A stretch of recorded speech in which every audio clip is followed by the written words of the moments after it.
So we believe and we hope that we'll be able to accomplish this. I know probably even this year, because we haven't finished taking it. So probably this year we might also have issues on the same, but because we have up to next year, and the king as our senator had requested the lifespan, they should be done by 2026-2027 financial year, because that is the year that we've only given up to we are given a 3-year transition period to make sure that we capture all our assets, both inherited and the ones that were bought after the counties came in place. So we believe that by 2026-2027, all our assets registers will be ready for all the facilities for the county government, and also the insurance for these assets will now be possible because we have the values, because we are even going to do the evaluation of all our assets in this particular and the coming financial year. So we believe that within this period we should be able to finish this thing. And just to cover it, Chair, you notice that the head of accounting services says we have a register, but it's being updated.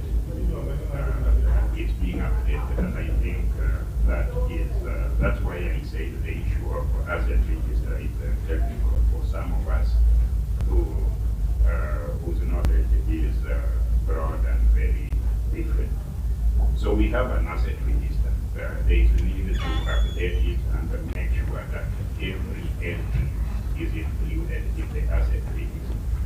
And we also have a number of equipment, and the high value ones are insured, the others that may not be insured. We also maintain all of them, and some of them we just don't handle. So occasionally, our intermittent get disposed of. Thank you. I really want us to could I just request? I think once we make progress, Chair, I know the government is insisting that they have an asset register. The owner is saying they don't have, in those days, a certain way to use an asset register is developed. And Governor, I would insist, if you don't mind, that we don't confuse an asset register and an inventory. An inventory can have a simple list of the things that you have in the hospitals, which is good. You can keep that record for your own internal use and able to track what's going on. But the asset register must have the facets that makes it possible to make the financial sense of the asset that you have. It must have the acquisition cost of those assets. It must have a clear utilization of those assets, because the insurance issues you have provided for it here, that if you are budgeting for insurance, we must know the net values of all those assets. We must know the suppliers of these assets. And in case of any disposition, we must know the part they want to dispose of. Without that, those kind of details, we cannot be able to make sense of this. So my request to the chair is this, and I think with the insurance part, because it was an issue that was raised last time and this time. Because the governor says that there are assets that are being insured now and those are not insured. Can the governor provide us with the details of those in the next 14 days? Because that one can depend on whether an inventor. Just show us that these are the assets that we have that have been insured, and this is insurance value, and this is the date of insurance, and these are the assets that we have that are not being insured. Would the committee have access of that? Then we can give the time to be able to update the asset register when we have that document of insurance, especially in the Migori County referral hospital. Then the last request, Chair, because we are an evolution family, Governor, I also realize that you go to the IBEC meetings. And in those IBEC meetings, the IDTFC that you are using here is also the Secretary of Guard Service. Is this something that you raised with them? To fast track the transfer of the larger assets like the land and vehicles. Could we just perhaps give an update as a committee? But if they're not doing anything for you, then we can see how as a committee can follow up and help from the IBA perspective? I think before you come in, Governor, and based on your request, I think what the auditor specified is that there is an asset register, but it is not updated with the details, and these details include date of acquisition cost, depreciation, and book values.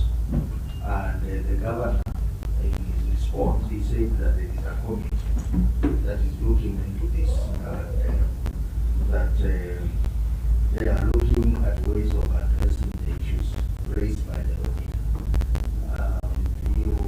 The head of accounting, you have said that the accrual deadline is coming to an end in 2026-2027. If you look at it, 2026-2027 is actually 3 to 4 months away. Yeah, because by 30th of September, entities are supposed to file their financial statements with the OAG on the 30th of September. So I want to implore the committee that given the governor's commitment that there is a committee that is going to address all these asset issues, including refining the asset register, insurance issues. I want to implore the committee that we allow them to make these changes by the next financial cycle, which is 2026-2027. And if you look at it, it's actually going to be 30th of September this year. So, because if we ask them to bring the list of register in 7 days, they will not be able to bring a satisfactory list that will meet the requirements of the auditor. I am very certain about that. But we took a position that let us implore them to ensure full compliance by 2026-2027. I think to me that would be reasonable. I don't know, members, what is your thinking? Because looking at this matter, I think... Chair, I concur. Chair, I think you are not. Yes, yeah, you can put yourself on record and continue. Chair, my name is Paris, I'm sorry that I'm late. Chair, I concur. Okay, so you have any comment on the matter? I said I concur. You concur. I know the Senator will be good is concerned that this is a recurring issue. But that is the reason why we want to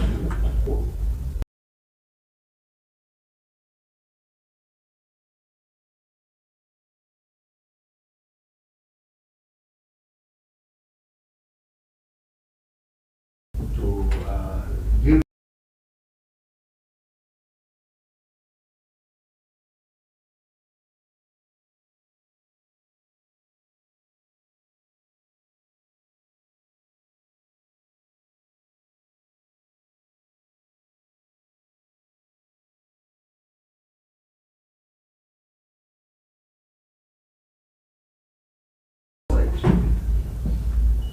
Is that even fair to the governor himself? Because we are looking at it that the governor's people are maintaining these assets. They are giving him departmental budgets on insurance on each financial year, right? Based on that asset register. It was not there last year. Then you come to this year, you say, let's again go to the end of next year. We will finish the election when those assets are never accounted for. And let me tell you, Chair, not a fear of contradiction. We had a report yesterday that was given by the health committee. You remember when we met yesterday. Yeah. These kind of recurring issues on assets, you will see some counties where people are going and taking assets, medical devices, IT equipment in hospital, and because they don't want to count them in the asset register, they take them away. They see the theft of those equipment. So we cannot be able to account for Migori counties referral hospital assets if you don't have that register. The government not complied with it last year. You are giving them another time to do it next in the end of next financial year. I will concur. I hope that you will comply this time. But I think that the fact that it appeared in the previous year's audit query, it should not have been let to go. At least from the previous year, we should have taken an updated one up to this particular financial year. Then that would be something that is commendable. But if the previous year up to now is not achieved the same way, it becomes a challenge in terms of oversight for us in the committee. Maybe just for clarity, you know, 2026, 2027, and auditor will concur with me. It starts with the submission of financial statements on the 30th of September this year, not next year. And then the auditor will audit, and as per Article 2 to 9 of the Constitution, we will be here in January to March to look at the financial statement. That's why I was saying it's fair, because it is not next year. It is actually going to happen between January and March when the governor will appear before us. And by then, we will be able to verify whether what the governor is telling us has been accomplished or not. Chairman, Yes. I do not wish to personalize anything, and I do not wish to be singled out as failing to comply. No, these proceedings are live and everybody is watching them. If you look at audit issues from 2013 up to 2022 before I took office, the issue of asset register has been at the forefront of all those audits. And the Senate is aware, including the Office of the Auditor General, the challenges associated with the asset register. It is not an issue that my administration has created or has failed to solve. The challenge to having an asset register, some of them relate to the title documents that belong to institutions or entities, legal entities that the counties took over from, and their name. And the entity responsible for handling that is IDRTC, which took over from the transition team that was there. The issue that they continue citing as an impediment to attending this is their budget. The constraint is their budget. I also want to say that I have the privilege of being a committee member of those who are recruiting the IDRTC members. And right now we do not have that committee. We'll commence the recruitment next week, and hopefully we'll get a team. When we get that team, I hope that they'll have a budget to be able to carry out those things. One of the biggest impediments is the valuation of land. If you try and value lands, even parcels of land in a place called Awendo, the cost of valuation of the parcels of land, the assets there, is through the roof, and no county has that budget. The national government does not provide that kind of budget. So you will always find that entry missing in the asset register. I want to say here that we have an asset register, and I want to repeat it, and I'm happy, Chair, you have repeatedly said it, but the asset register is incomplete, and the incomplete sections are where we may not make the entry, either because the valuation is not there, or the entity that ought to have transferred that specific asset to us has not transferred that asset. So let it not go on record that Migori County is deliberately, under my leadership, not valuing those things. Those challenges are there. They're not just exclusive to Migori County. They are also in other counties. And that is the status. I attend IBEC, and IBEC itself has not provided funding for those valuations. So we, as an administration, are going to ensure that we have an asset register. we are already valuing what we are able to do on our part. We are providing money in the budget, and we'll have that insurance. That is what I'm saying. But when the issue arises next year, some of it you need to take up with IPTRs if they do not respond or account to us, and it must not appear as if we take joy or enjoy the fact that it is not there. I do not want to make the issue of what an asset register is and what an inventory is. I find that pedantic, because I don't want to venture into trying to differentiate out there. As a county, the auditors will clearly define if assets are getting lost. They can also find out if we are responsible, and the matter can be pursued along that direction. Very well. I think the committee should speed up their work so that it is going to submit the financial statements by 30th of September for audit for 2026-2027, and the asset register should be complete. The other matter of land, I think that is a matter that is affecting all the counties, and this is a matter that we have dealt with even in other entities like water companies. It is there. I think it is not within the mandate of this committee to deal with that matter. I think it's a committee of devolution, which is supposed to pick up that matter with the Niger TC and the rest to ensure that all the assets are properly transferred. So, but auditor keep an eye on the issue of the register so that we have a complete register by the time you are auditing the reports. And Chair, perhaps just my guidance to the accountant dealing with these issues. Because Chair, you know, there was a guideline that was given, you know, when we were transferring from the cash basis to, I think, approval basis. And that guidelines that was given to the counties, the governor, if you remember, perhaps even this kind of tension that is going on.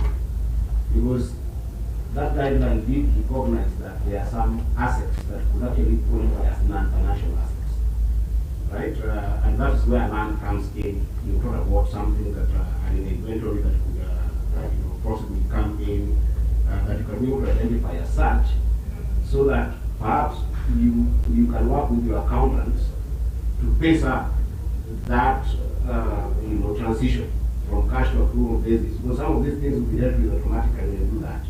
Because under that new guidelines, if you look at it, you know, things like buildings that are giving you headache, things like vehicles that are giving you headache, some of the land issues that are giving you headache, and their inventory will then be classified in a way that makes it easier for you to go to account for the things that I was asking for under medical devices, ICT infrastructure, and facilities that are giving critical services of health. And then perhaps if you note the two, that the economy will give us an easy way of being able to account for that proper recognition of the registers as required by the audit. So perhaps even as you go to get this, you know, that of is updated, look at are they with that transition to approval basis of accounting? Because then it will automatically, if you use the guidelines to automatically with those issues. You know, Chair, this matter came up yesterday when we were dealing with Kericho. And it came up again on the floor, and I had Senator Dulo propose something to the effect that maybe this health thing, we may have to think whether it is where it is supposed to be. You know, Governor, for you and for the other governors, and maybe even for the Senate, it's a knowledge query that we just have to clear and move on to other things. But for for those frontline staff in the health sector were very, very critical. It's a matter of life and death. I think a wider conversation needs to happen about the NUHC staff. And we decided as a country once and for all who take the ultimate final responsibility over these people. And how are they going to be remunerated for the critical services that they offer? Honorable members, those are policy conversations. Let's a very good team, which we are not in any doubt. But I was asking myself, why, who's Robert Murunga in the organization?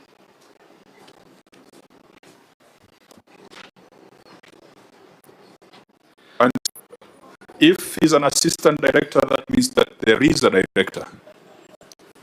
Do we have a director in that? No, we don't have a substantive. You will, and I know the next question will be why. Allow me to be able to just give it up this is a county chair that we have a lot of people. There's attrition, then there's many other factors that are involved.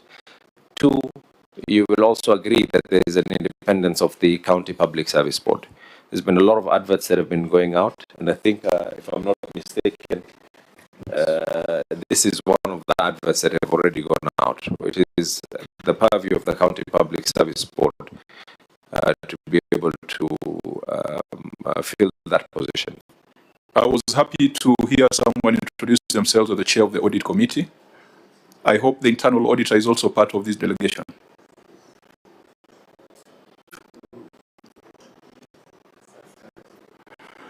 Okay, that's fine. Members, let's go to the report on the receiver of revenue.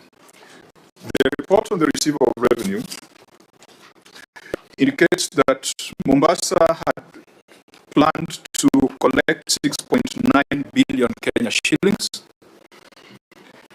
and Mombasa only collected 4.8 billion Kenya shillings, which was a significant shortfall. And out of the 4.8 billion, 1.4 billion came from hospital fees. In our analysis, before we go to the policy issues, I think in our analysis with the Auditor General, for us to evaluate the performance of on-source revenue, one, against the budget, and two, to compare with prior years. The Parliamentary Budget Office did a small analysis where performance is deteriorating, is going down, rather than going up, despite economic indicators. So I know there's only one. Because the reason is low probability of recovery. And I agree with the chair that you want to write off through the back door. Let's take one more question from Senator Faki. Chair, maybe the auditor could tell us the 6.9 billion, is it rates only, or there are other revenue streams that are affected? Number two, if going by what the governor is saying, you know, when you subdivide the land, you subdivide your piece of land, the subdivision certificate is given out by the county. So the county knows that we have subdivided plot number 1 into 100 plots. Yeah, and they have a right to go to the land registry to get particulars of the registration of the people who are being now registered to own those particular plots. Even with the sectional properties, the ratepayer will remain the owner of the building. But the law has been amended now such that even the owners of the sectional property, the flats or apartments, are able to pay rates because they are enjoying services like roads, water, sewage, and all that. They're supposed to pay for that also. So both the landowner, that the head lessee, and the lessees who are now owning the apartments are supposed to pay something to that. And I see maybe they had given a fresh contract for revenue collection. I think you'll come to that. I think those are the issues that the new provider of the service should have gone into, so that we have no revenue loss in any given financial year. At the moment, it seems that the duplication has not assisted the county in managing the revenues that are supposed to be collected from the people in Mombasa.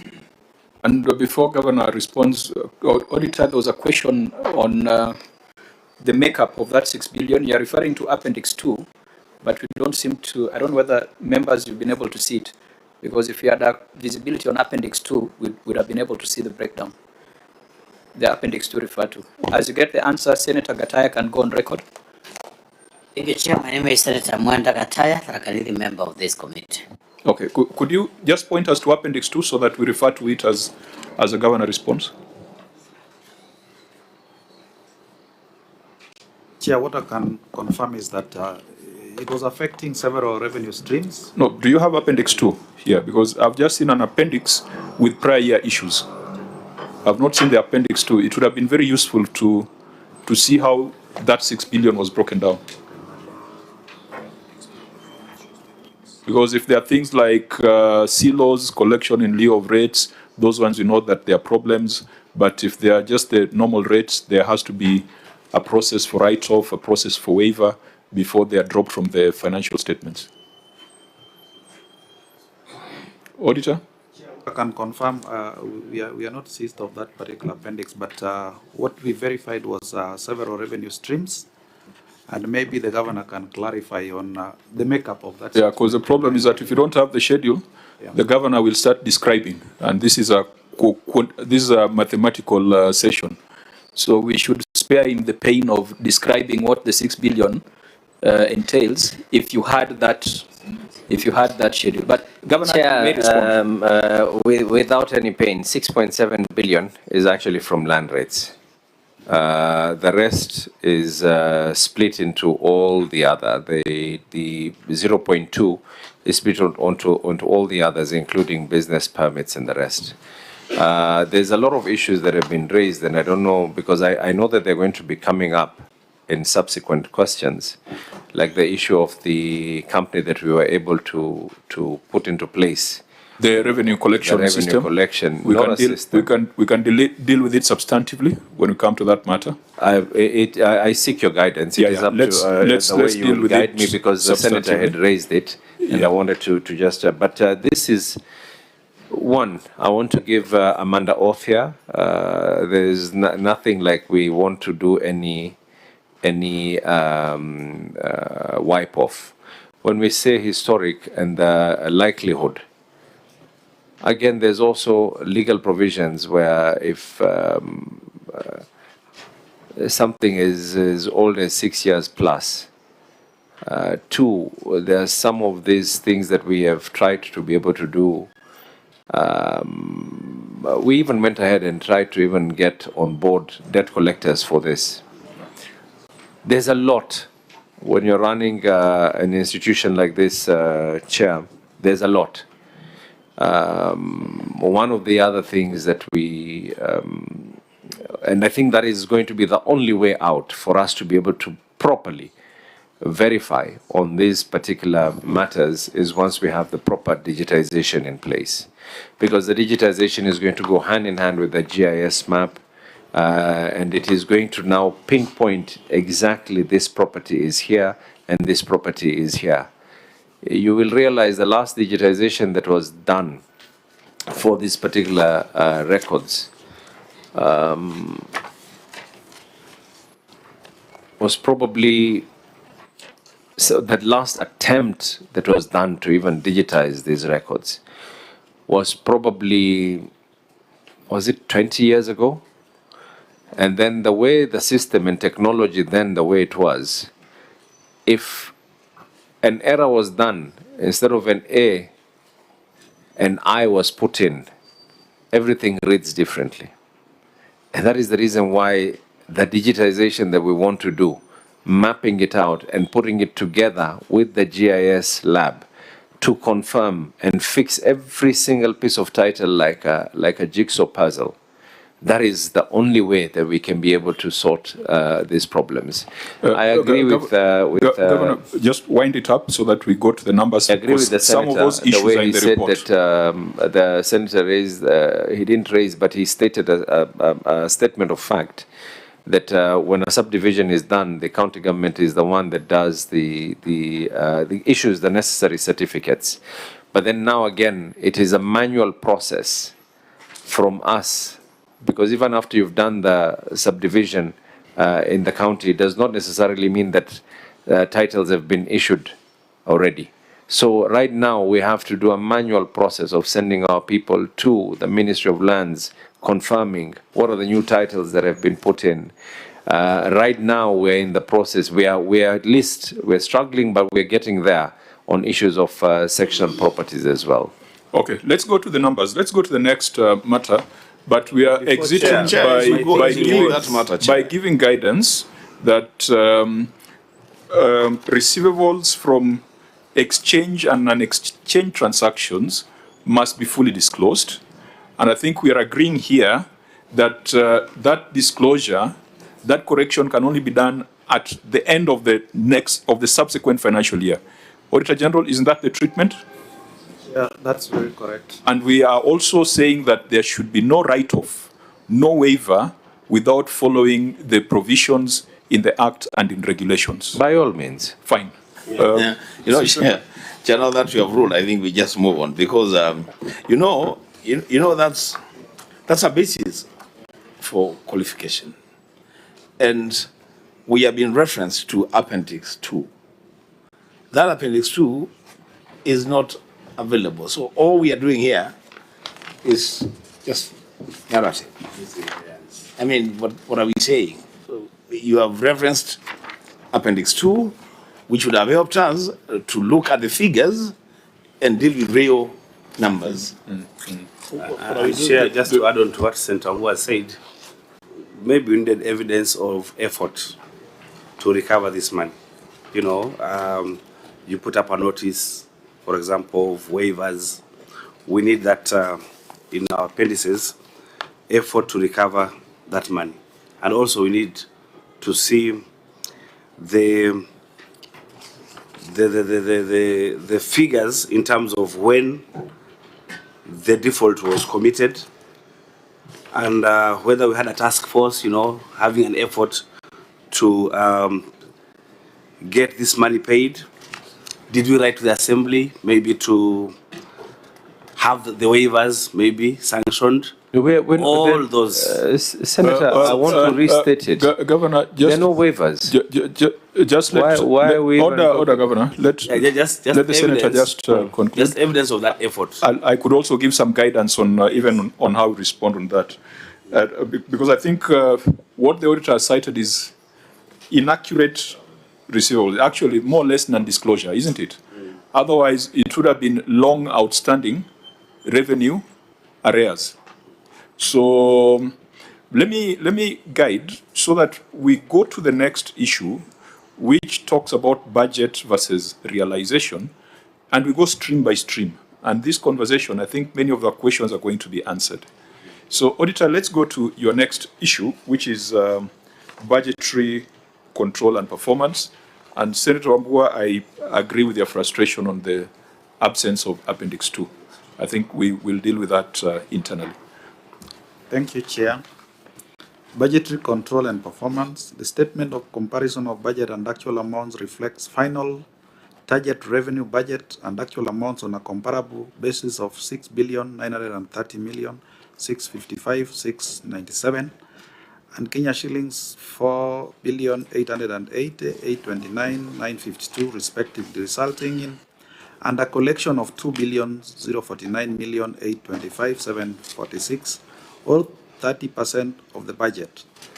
The under collection affected the implementation of planned activities and may have impacted negatively on service delivery to the residents of Mombasa. Okay. Usually we allow the governor to respond. I think we should do so. Read your written response, and then we will ask some questions. Chair, The shortfall in on-source revenue was largely driven by underperformance in key revenue streams, notably land rates, SPP, market fees, fiscal planning and development, cess, conservancy, administration and property rent. Underperformance in these high-yield streams constrained cash availability and adversely affected the implementation of the planned programs and service delivery. The underperformance was further compounded by data and structural constraints, including the absence of an up-to-date business register, delayed updating of the valuation roll due to ongoing litigation, and incomplete land records, which affected revenue planning, billing accuracy, and enforcement. Amongst the corrective measures that we are currently doing, should I read this verbatim as well? Yeah, I think just go through it. Okay. To address the identified challenges and enhance on-source revenue performance, the county has implemented the following corrective measures. Business mapping and revenue base expansion. The county engaged a consultant to undertake a comprehensive business mapping exercise to establish an accurate database of businesses operating within the county. The intervention is expected to improve the performance of single business permits and market fees through improved identification, billing, and compliance. Digitization of our land records in light of delays in updating the valuation roll arising from ongoing litigation and incomplete land records. The county has commenced digitization of land records and property records. This process will support the timely updating of the valuation roll upon conclusion of legal process and enhance land rates administration and enforcement. Automated revenue collection system. County continues to expand and strengthen automated revenue collection system, improve revenue capture, reconciliation and reporting across major revenue streams, including land rates, parking fees, permits, and market fees. Capacity building for revenue collection officers. We have targeted training programs that have been implemented to enhance the skills and effectiveness of revenue officers in billing, enforcement, customer engagement, and use of automated system. Enhanced enforcement and compliance measures. Enforcement mechanism have been strengthened to address non-compliance, reduce leakages, and improve recovery, particularly in land rates, cess, and business permits. Improve of revenue collection centers.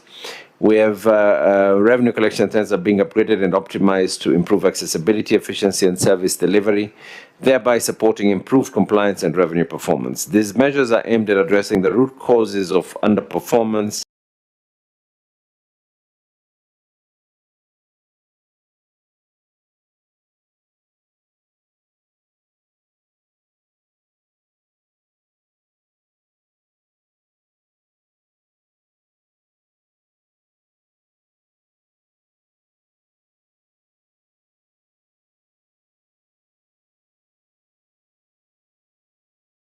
strengthening revenue administration, improving on-source revenue mobilization, and enhancing budget.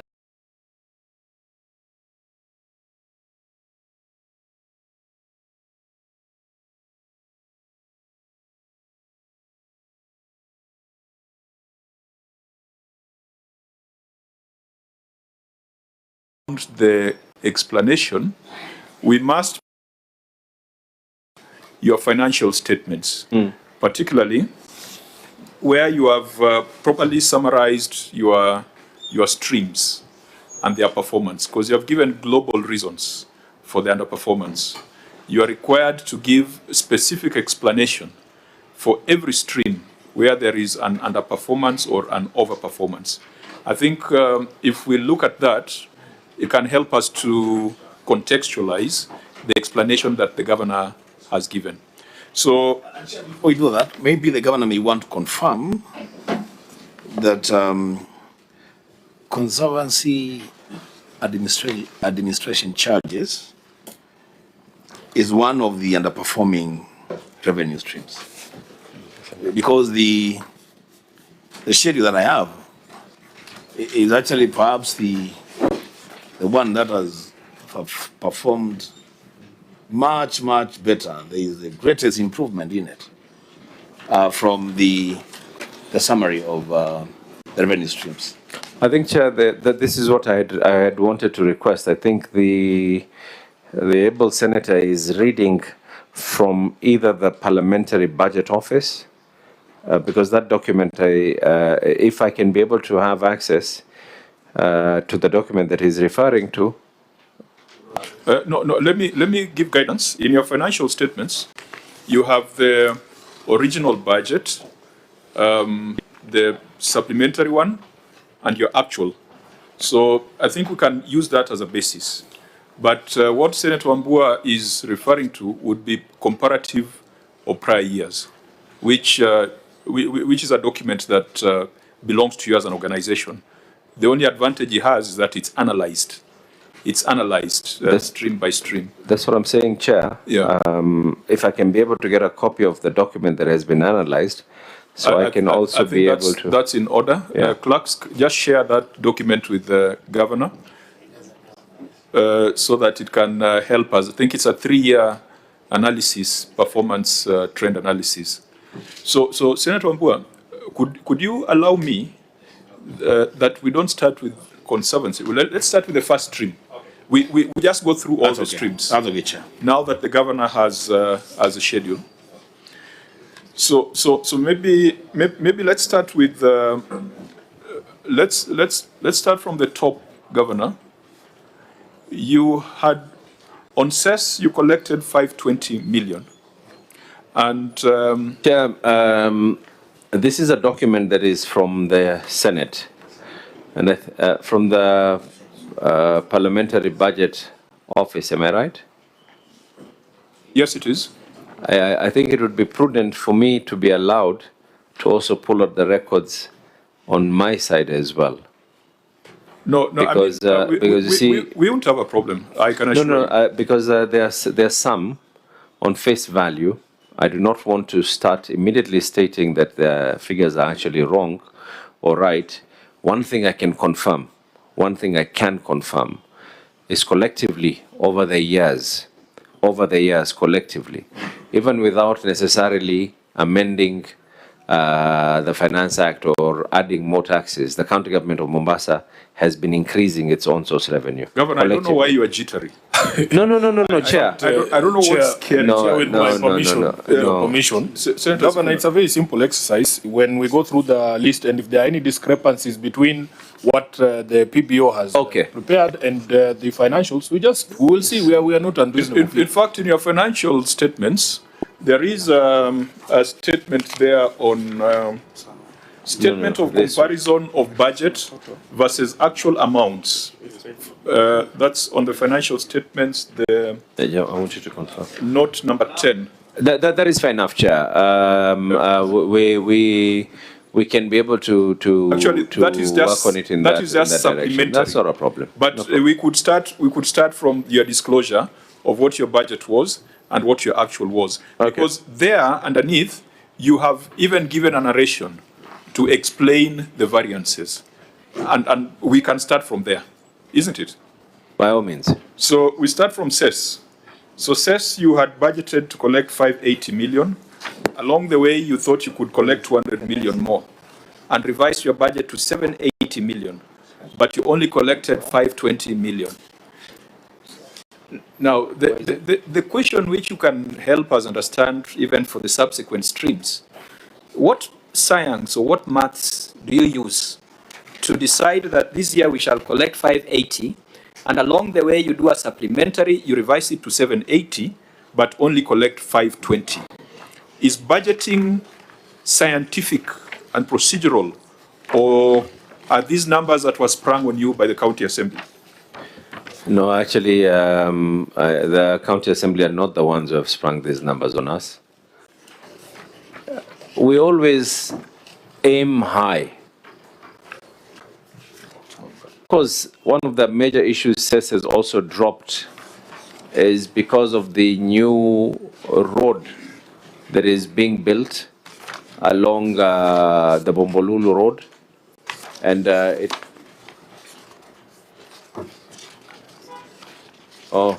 Governor, underneath that table, you have explained, you have provided an explanation for the 66.71% realization. I don't want to torture you to think too hard. Maybe just Just I take you through the explanations? Yeah, for record purposes. Okay. We see whether that explanation is sufficient.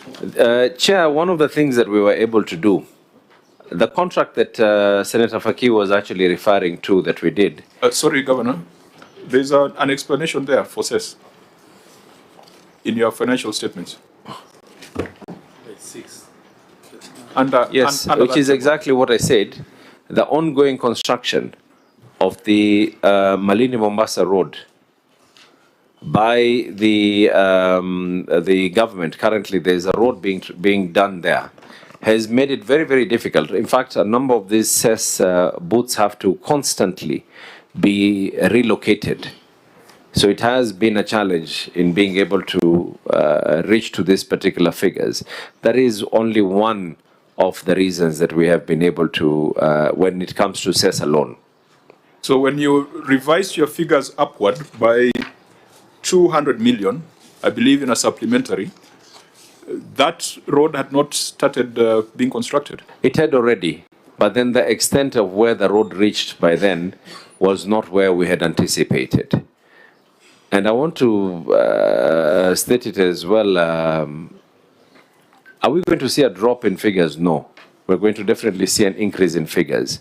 The only difference is where we aimed. What the auditor basically is raising is that where we aimed, we aimed too far. Again, Chair, we did not overthink the last 3 years. We have not done any major changes on any of these CES fees that are there as well. One of the other things that is also, and I know that this is going to be a debate, and I hope it does not become... Sorry, Governor. The reason why we asked this question is that we have discovered in other cases, Kitui was one example. When we asked this question, the governor sat back and asked himself that indeed there could be something wrong. Because, for example, Kitui is a county that has a lot of sand harvesting activities. And when the numbers were just thrown, they just look like numbers. But when you go down and you look at the revenue coming from CES, and you quantify how much a truck pays, it appeared as if they were collecting CES from 5 trucks a day. And in Kitui, the senator tells us there are almost 200, 500 trucks per day. I'd like this to be questions that you don't have to be very defensive, that would probe us, would probe some detailed inquiry, because this is a report of the receiver of revenue. The receiver of revenue has submitted it, and if you look at the explanations under that table, the explanations are not quantifiable. For example, the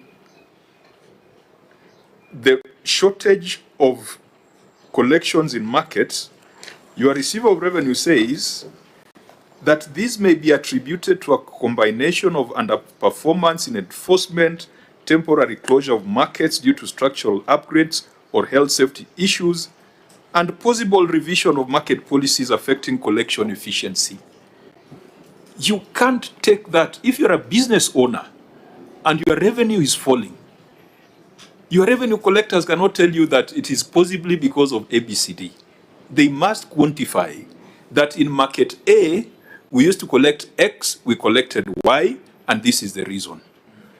That's the level of discipline that we must instill.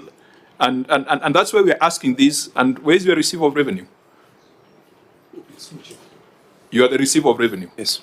You cannot tell me if I was running a business and my revenue is falling, then you give me all these adjectives and verbs that you're putting here, that possibly due to, or probably due to. No, you can't. You can't tell me that if I was running a butchery, that my meat sales is reducing, maybe because the economy is difficult. That cannot be the reason. Maybe you are pinching meat. Yeah. So, Governor, the entire narrative down here is not how to run a business. Our first meeting, you told us you wanted to run Mombasa like a business. But you cannot run a business when drop in revenue is explained with probabilities and possibilities. There has to be figures. So that's why I think we need to have this conversation. It might be painful, but we must have it. Chair, I maybe because this is a house of records and we're on camera, we did not see a drop in revenue. No. We did not reach we'll the go targets. stream by stream. We'll go stream by stream. Yeah, we did not reach the targets, but we did not see a drop in revenue. Maybe I just thought that is something that we might want to we are dealing with numbers. We shall demonstrate where the drop was. Yeah. Senator Ombwe. Now, two things, Governor, and the chair has done well to cite the Kitui matter. Let's also agree that this was a learning process. You know, people learn things as they go. And you know what, Governor? If I sat where you are seated, I'll be very worried about two things. One, you project revenues and keep pushing the projections, and you budget based on the projections. But when it comes to the actual collections, you collect only 40% of the projection. That in itself first puts your books in a very bad shape. You have committed money that you have not raised, pending bills and all that. That's one. Secondly, Governor, you say that the road construction has had a significant impact on collection of sales. And then you add that the booths are constantly relocated. And I'm wondering, are they relocated from Mombasa to Kilifi, or are they just located within Mombasa? In which case then the same revenues will be collected, but maybe from different spots. That would be my submission, Chair. Okay, Senator Faki. Yeah, you know, Governor, the issue of a realistic budget is also hitting you politically. Because if you present a budget of, say we have a budget is 17 billion, yet in effect, the budget is 14 billion or so, it means that people start to conceive ideas that money is being misappropriated within the country. And if you go out there, you see some of your opponents saying that pesa inaliwa kwa county yetu. Yet, if you come to the actual figures, the amount that we are collecting is not 17 billion. If you look at some of the reasons given, for instance, property rent, 41.17% realization. The reason is that the shortfall is in property rent revenue is attributed to demolition of government housing units to pave way for the affordable housing project. This led to reduction in rentable units and consequently a decline in revenue from this stream. You see, from the year, this is the 24-25, isn't it? I didn't see any estate being demolished in Mombasa. The ones which were demolished prior to 2022. The Likoni one was done in 2020, just after COVID. Then the other estate is Mzizima, which was done more or less the same time. Changamwe is still there. So I think the issue is that you have to budget realistically. Yeah, not just throwing figures, and then at the end of the financial year, we are not able to explain how these figures were arrived at, because that's the explanation here is not plausible at all, considering that the estate in Mzizima was demolished during the previous administration, the one in Likoni, the same thing. So some of these things should be realistic. Thank you. So just take note, then you respond. Senator Marumu. Yeah, Chair, we must recognize that the revenues increased, from 4.4 to 4.8.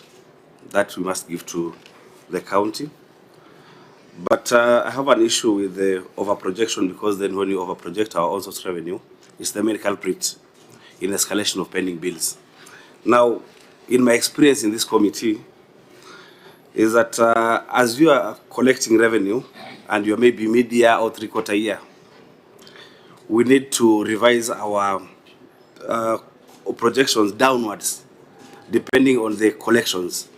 Otherwise, if you adjust upwards, and then you end up collecting less, then again our escalation of pending bills would still continue upwards. And I think what should happen is, as we audit through the year, and you look at how we are collecting, all the revenues are streaming in, then we need to adjust downwards and leave out some projects so that we have less pending bills at the end of the year.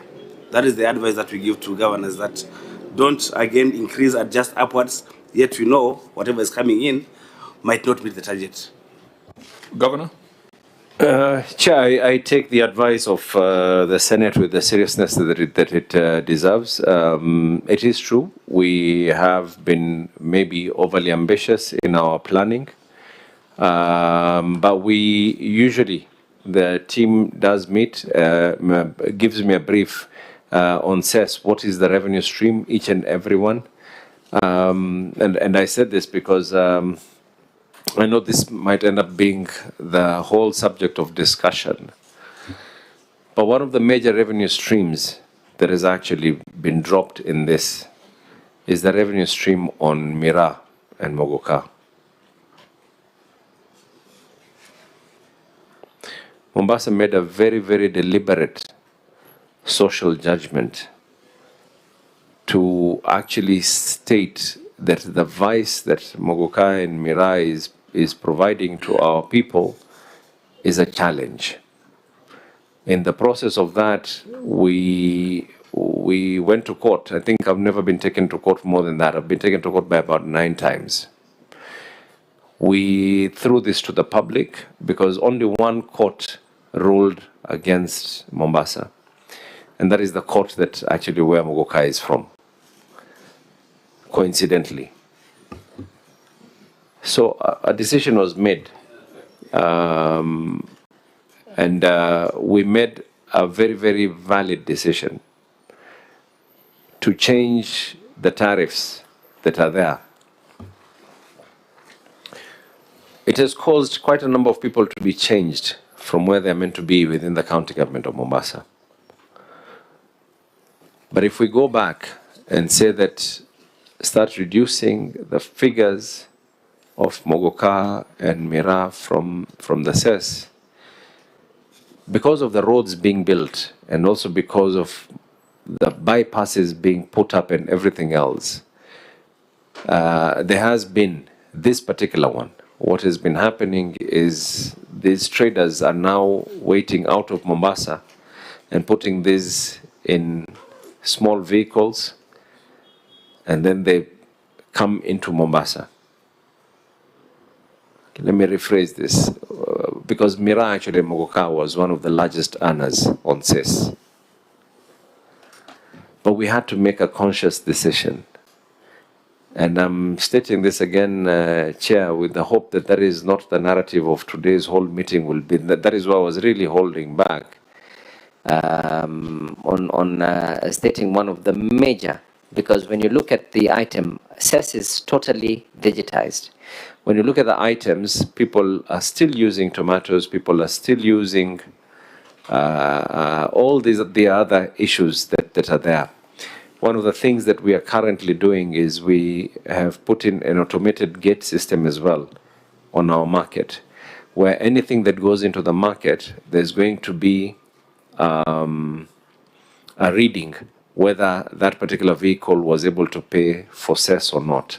One of the other things that we're doing is we're in the process of setting up 300 cameras, and I'm glad it had been a challenge for a while because of communication between the service provider. Kenya Power had to put in power in all these poles, but we have CCTV currently, and we're hoping we're going to be launching this by next week, which is going to have both number plate recognition, so we can be able to see which vehicle has not been able to pay cess. The CCTV is going to be linked as well to the cess collection system, so that if a vehicle has passed and it was not picked at the cess point as well, we can now be able to know. These are some of the things that we are we are trying to do. But when you look at the nitty-gritties, Chair, when you look at the nitty-gritties, when a projection was put into place with the bearing in mind that the Mogoka Mira will be this amount, and we're not receiving the amount that we're actually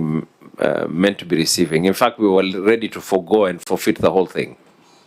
If you look at the nitty-gritties, that may bring a lot of trouble. Just on that Mira and Mogoka. And that's why I said I was really holding back. Yes. I was really holding back. I was thinking that 24-25, by the time you're doing your projections, you'd already pronounce yourself on the issue of Mogoka in Mombasa. Yes. By the time you're doing these projections, I'm assuming that you're saying a forfeited revenue stream from Mogoka.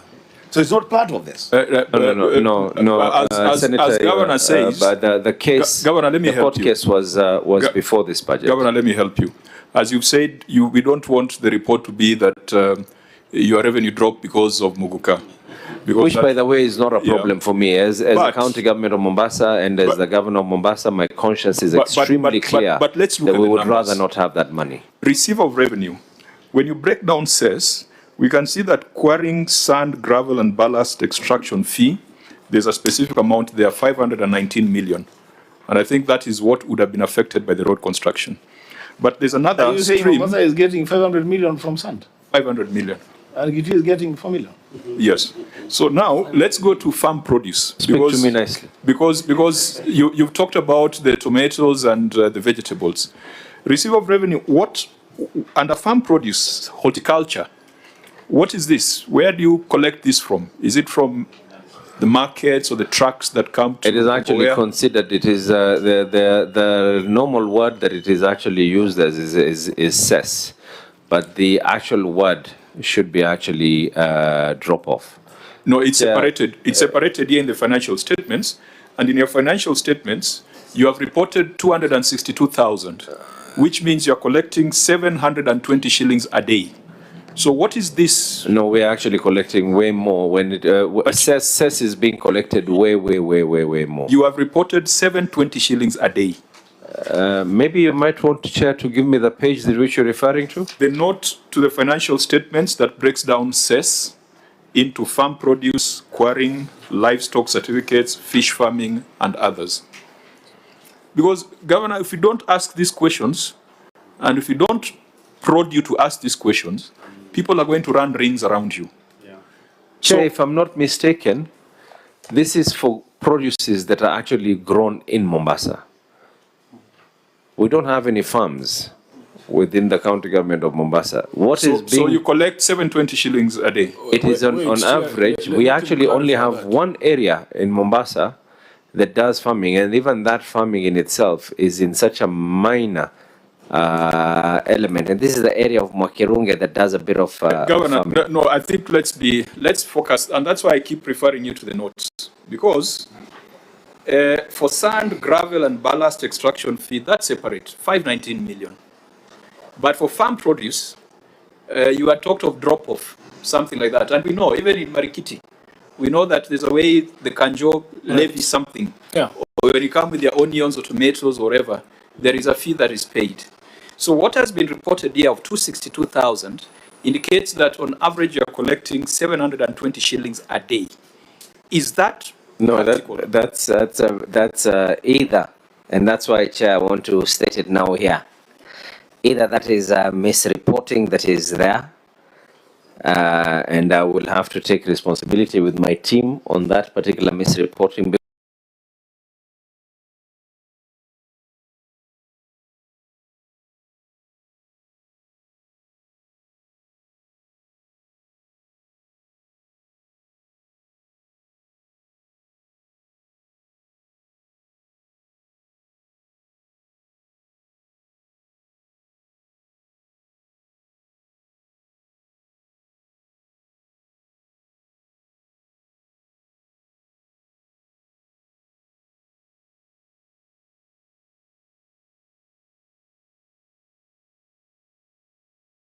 I know that's why we are here. The amount of money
Honorable members and the delegation from Mombasa County Executive, we will continue with our meeting. I'd like to welcome the delegation from Mombasa to the Senate and to the Public Accounts Committee of the Senate. We will proceed with our agenda. We started a bit earlier with an update from the Auditor General, from the ESCC and Control of Budget and the Parliamentary Budget Office. We now would want to have a conversation with the Mombasa delegation on the report of the Auditor General. We deferred prayer so that we could pray together. And I'm going to ask one of my members, Senator Dulo, to lead us in a word of prayer. Let's pray. Almighty God, we beseech you to behold with your abundant favor and blessings as your servant whom you have been pleased to call to leadership positions in this republic. We seek guidance to treat and consider all matters that shall come under our deliberation in so just and faithful a manner as to advance the peace, prosperity, and welfare of our country and of those whose interest you have committed to our church. Amen. Thank you, Senator Dulo. Honorable members, we had not adopted the agenda. Our agenda today is to consider the reports of the Auditor General and particularly the measures taken by the County Government of Mombasa to implement the recommendations of the Senate for the County Executive, Receiver of Revenue and County Revenue Fund. Could I get a proposer from among the members? Chair propose. Thank you, Senator Wambua. Seconder? Chair, I second. Thank you, Senator Sifuna. We'll do a quick round of introduction, starting with members of the Senate present. I could start with Senator Dulo again. Tumadulo, Senator Isiolo, member. Good morning, Governor and your delegation. My name is Jones Maruma. I'm the Senator representing Taita Taveta, Vice Chair to this committee. Mheshimiwa Governor na wote ambao umetoka Mombasa karibuni Nairobi, mimi ndio Sifuna na ni mwanachama wa kamati hii. Asante sana. Thank you, Chairman. My name is Enoch Wambua, Senator Kitui, a member of this committee. My name is Leleb Geltumbesi, Senator for Samburu, member of the committee. And I'm Moses Otieno Kajwang, Senator from Homa Bay. I chair the committee.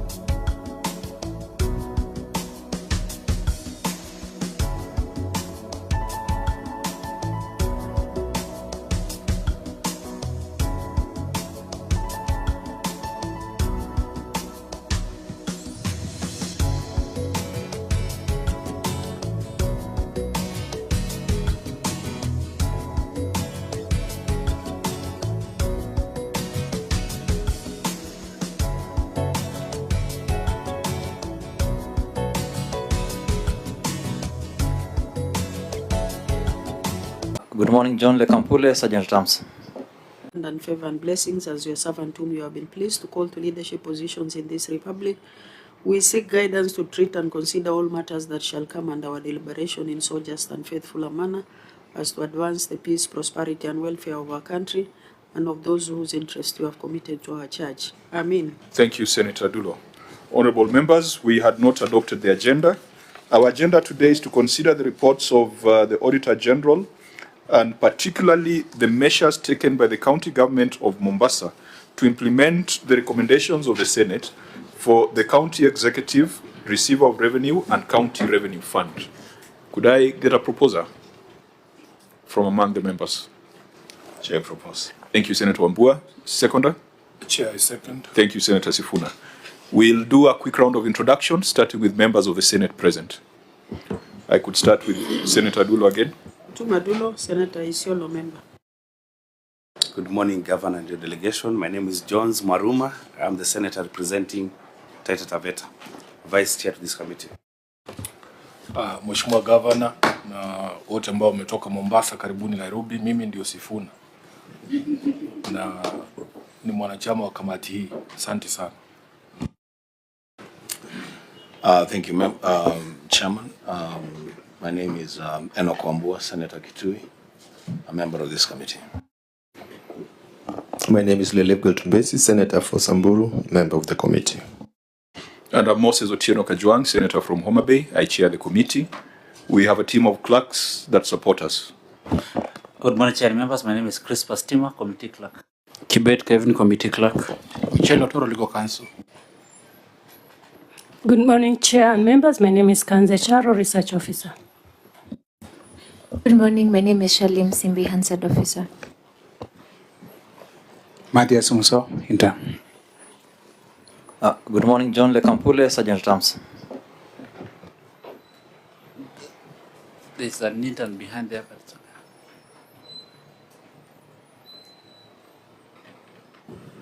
Imran Mohammed, Legal Services Intern. That's from us, Chairman. You are welcome. We go to the Office of the Auditor General. Good morning, Chair and members. I'm Ricky Patrick, the liaison officer. Chair, we have a team from our Mombasa regional office who are also in charge of the audit of Kwale and Taita Taveta, but they're today here for Mombasa. With the permission, they can come on record. Thank you, Chair and members. My name is Leonard Opar, the Director of Audit, Mombasa Regional Office. Good morning, Chair and members. My name is Samuel Ovonyo, Mombasa Regional Office. That's all, Chairman. You are welcome, OAG, ESCC. Thank you, Chair. My name is Christine Mweu from ESCC. Thank you. Karibu, we usually have the Institute of Certified Public Accountants of Kenya and the Control of Budget. They will be joining us in due course. So we will go to the visiting delegation. Did we invite the County Assembly of Mombasa? Yes, Chairman. We invited them, but they have not come. Okay, in that case, we will proceed to the County Executive. Even though I've been in this country for some time, and there's someone here who looks like the Speaker of the County Assembly. So, are you here as part of Senator Faki's delegation, or you are here for the purpose of the Public Accounts Committee? Okay. Senator Faki, yes. Separation of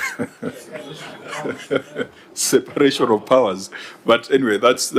I mean, if the Speaker was here formally, then we would acknowledge him formally. But he has a right to be here. He's a member of the public, so he has a right to be here, even if he does not go on record formally. So, Senator Faki, we were doing the introductions. Just go on record. Thank you, Chair. Good morning. And assalamu alaikum. Welcome to Nairobi, Governor and your team. I found the Speaker within the premises. That's why I brought him here. No, you don't need to disown him. Senator Mombasa County and friend of the committee. Thank you. Okay, you're welcome. Chair, I was wondering if the Speaker is part of Senator Faki's delegation. He could properly be seated behind Senator Faki. No. Well, I think it's a good thing. It's a good thing for the Senate and the county assemblies to have a relationship, and there's nothing wrong about that. Governor, please go on record. Thank you very much, Chair. Abdul Samad Sharif Nasir, Governor of Mombasa. Maybe I allow the team to be able to introduce themselves. Thank you, Chairman. My name is Evan Swanda. I'm the CC for Finance and Economic Planning. Morning, Chair. I'm Swali Mwalizuma, the Chief Officer for Finance, County Government of Mombasa. Good morning. Assalamu alaikum. My name is Fatma Nabhan, Advisor to the Governor on ICT. Thank you. Good morning. My name is Joshua Otieno, the Principal Accountant. Good morning. My name is Bishara Mohammed, Accountant. Good morning. My name is Dalton Mwagogo, Chairman of Audit Committee. Good Good morning, everyone. My name is Robert Makoha Murunga, Assistant Director of Finance.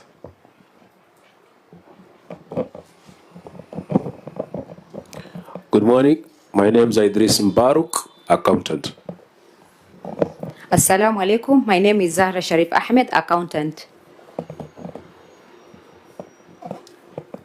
Good morning. My name is Ali Omar, accountant.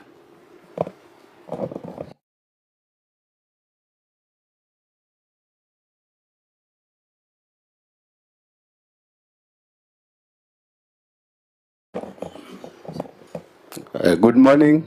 My name is Nicholas Mochiru, Head of Internal Audit, Mombasa County Executive. Good morning, I'm Nurawad, I know they're introducing accountant. themselves, but you're not able to see them. Maybe it's good you just stand. Good morning. Assalamu alaikum. My name is Fatma Yusuf, accountant. Good morning. Assalamu alaikum. My name is Omar Abdallah, supply chain management. Good morning, Ayub Ridwan, Director.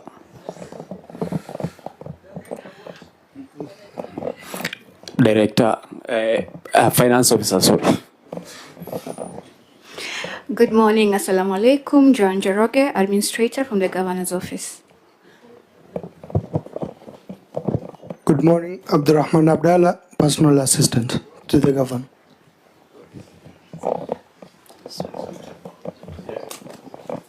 Good morning, everyone. My name is Harub Khatri, Speaker, Mombasa County Assembly.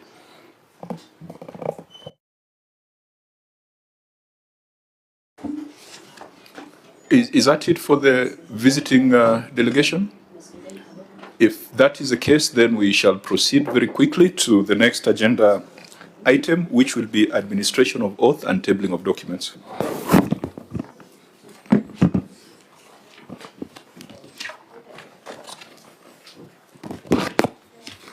I, Abdul Samad Sharif Nasir, do solemnly swear that the evidence that I shall give before this committee in respect of the matters before the committee shall be the truth, the whole truth, and nothing but the truth, so help me God.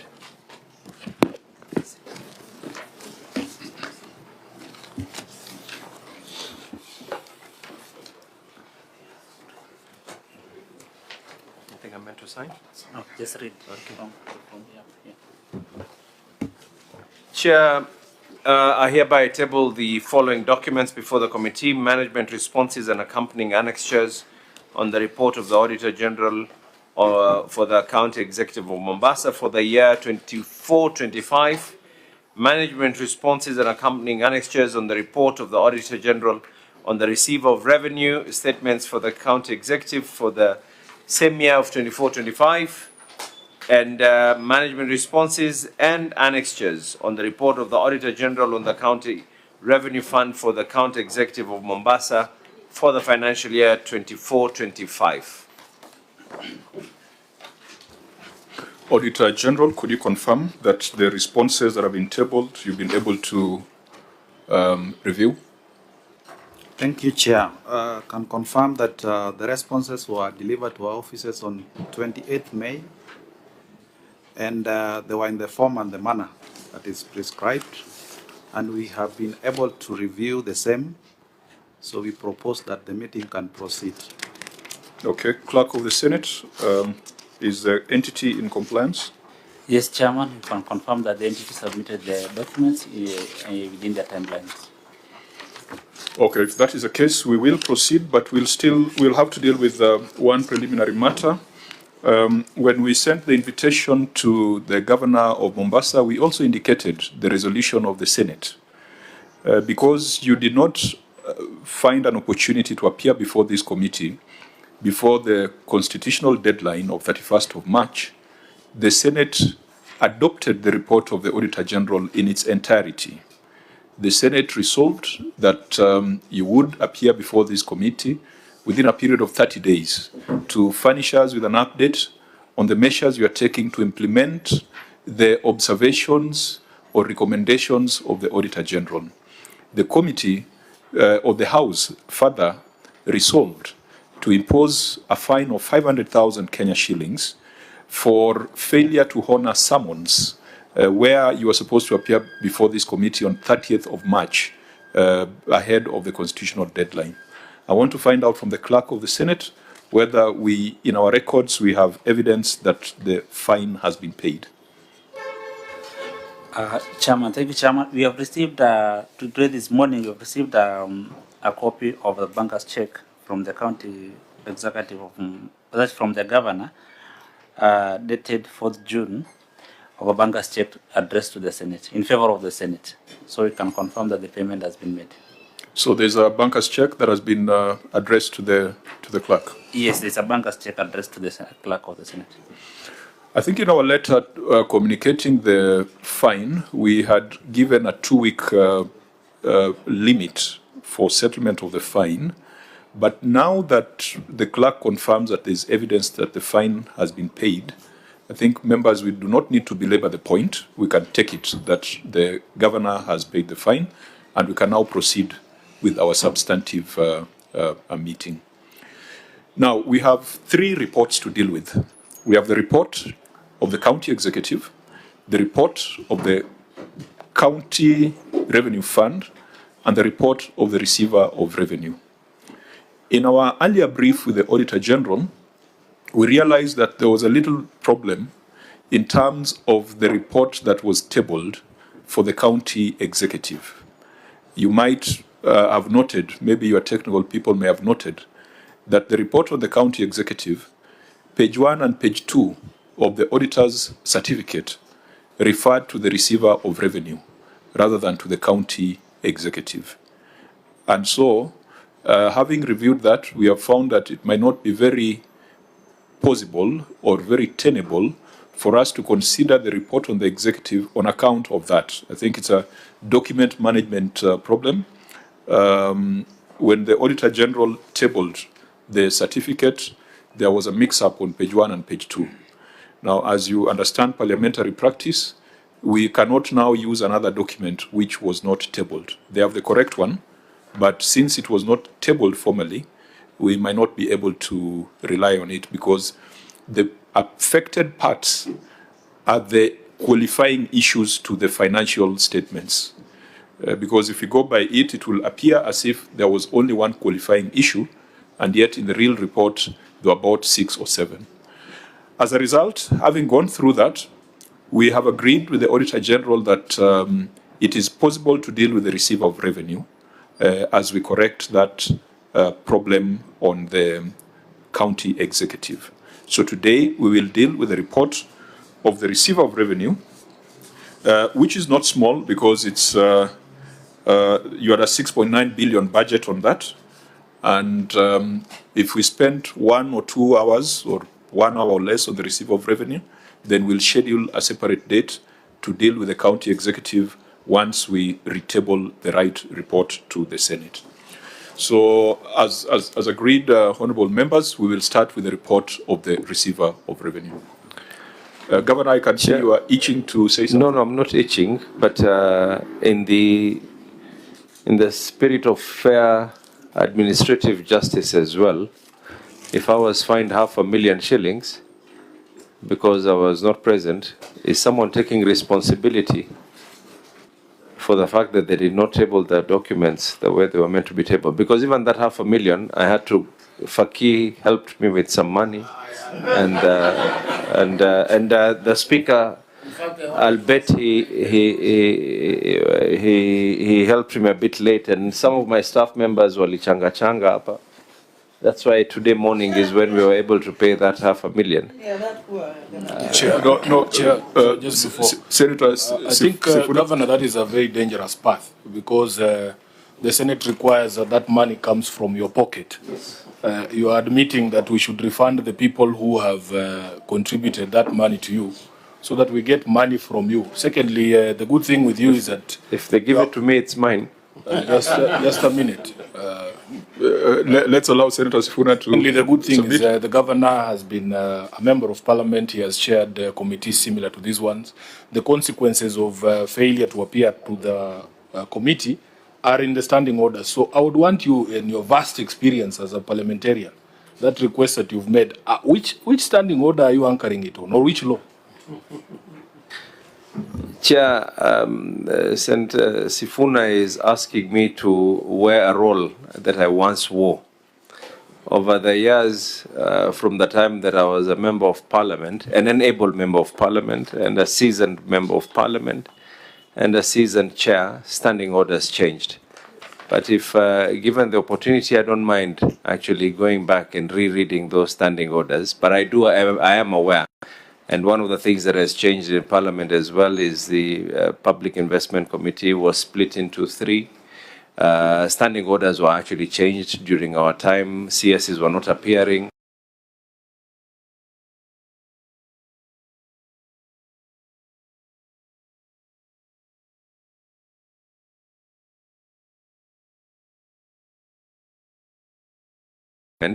When you do an amendment, a certain section that was once section 1A could end up being section 1C. And since we're on camera here, allow me not to be able to indulge on something that, but I don't mind. I can actually go back. But moving forward, No, I think, Governor, the House is sitting at 2:30, and one of the important things we are dealing with is mediation on, or dealing with the division of revenue and allocation of revenue and the money that comes to counties. And the Senate has insisted that counties must get 454 billion, a position that we hold firmly. So just to settle this matter so that we get into the report, the 500,000 shilling fine was imposed because you were found to be in contempt of Parliament. It is not because you didn't provide some document here and there, but we invited you specifically on 30th of March this year. You failed to appear without any justifiable reason. Some of your colleagues came. Governor Orengo was here, Governor Turukana was here, and a few others. We did not find them. So that fine is on account of contempt. I think the other matter is administrative, and we do understand that sometimes the problem can be on the part of the governor, sometimes the problem can be on the part of the auditor, sometimes it can be on the part of the Senate. So let's proceed. Let's not reopen the issue of the fine because it has now been settled. I'm totally in agreement, Chair, and I want to appreciate the support of the Senate on devolution itself. The fact that the proposed equitable share, the revenue share for counties should be at 454. I want to also go on record, Chair, because this is something that is going to be picked up after next financial year as well. One of the major issues that is going to be a topic, and we hope that that is not what is going to happen, is the issue of UHC staff. Failure for UHC staff to be absorbed and their money to be as part of equitable share, there is going to be a challenge, Chair, because then those staff will have to be hired based on the fact that if it is conditional grants, they'll only be able to be hired based on that period, because not all counties can be able to afford a total cumulative figure for all counties would be 8.9 billion shillings. Not a subject for today, but I just wanted to state it on record that I appreciate the support that the Senate has been able to put forward on matters of devolution. Senator SIFUNA? Chair, the last we had of this matter as the Senate was that the Council of Governors had reached an agreement with the Treasury. I think there was even indication by the national government that funds had been set aside in the current budget. Are you saying that was not the case, Governor? No. What I'm saying is there's funds can be able to be set aside in two ways. They can be either in equitable share or they can be as conditional grants. Yes. If they're not going to be as equitable share, what is going to happen? Because anything can happen. A conditional grant does not mean that that is going to be the status. Now, if an employee is going to be employed on permanent and pensionable, and the revenue that you're receiving is only pegged on that one financial year, the danger that is there is next financial year, if in the wisdom of Treasury or in the wisdom of Parliament that conditional grant should not be there, then there's going to be a danger. Those people are going to, their budget is not going to be available. So it is important for that figure. I speak one, as the Governor of Mombasa, two, as the Chair of the Health Committee of the Council of Governors, because this is something that is going to pop up.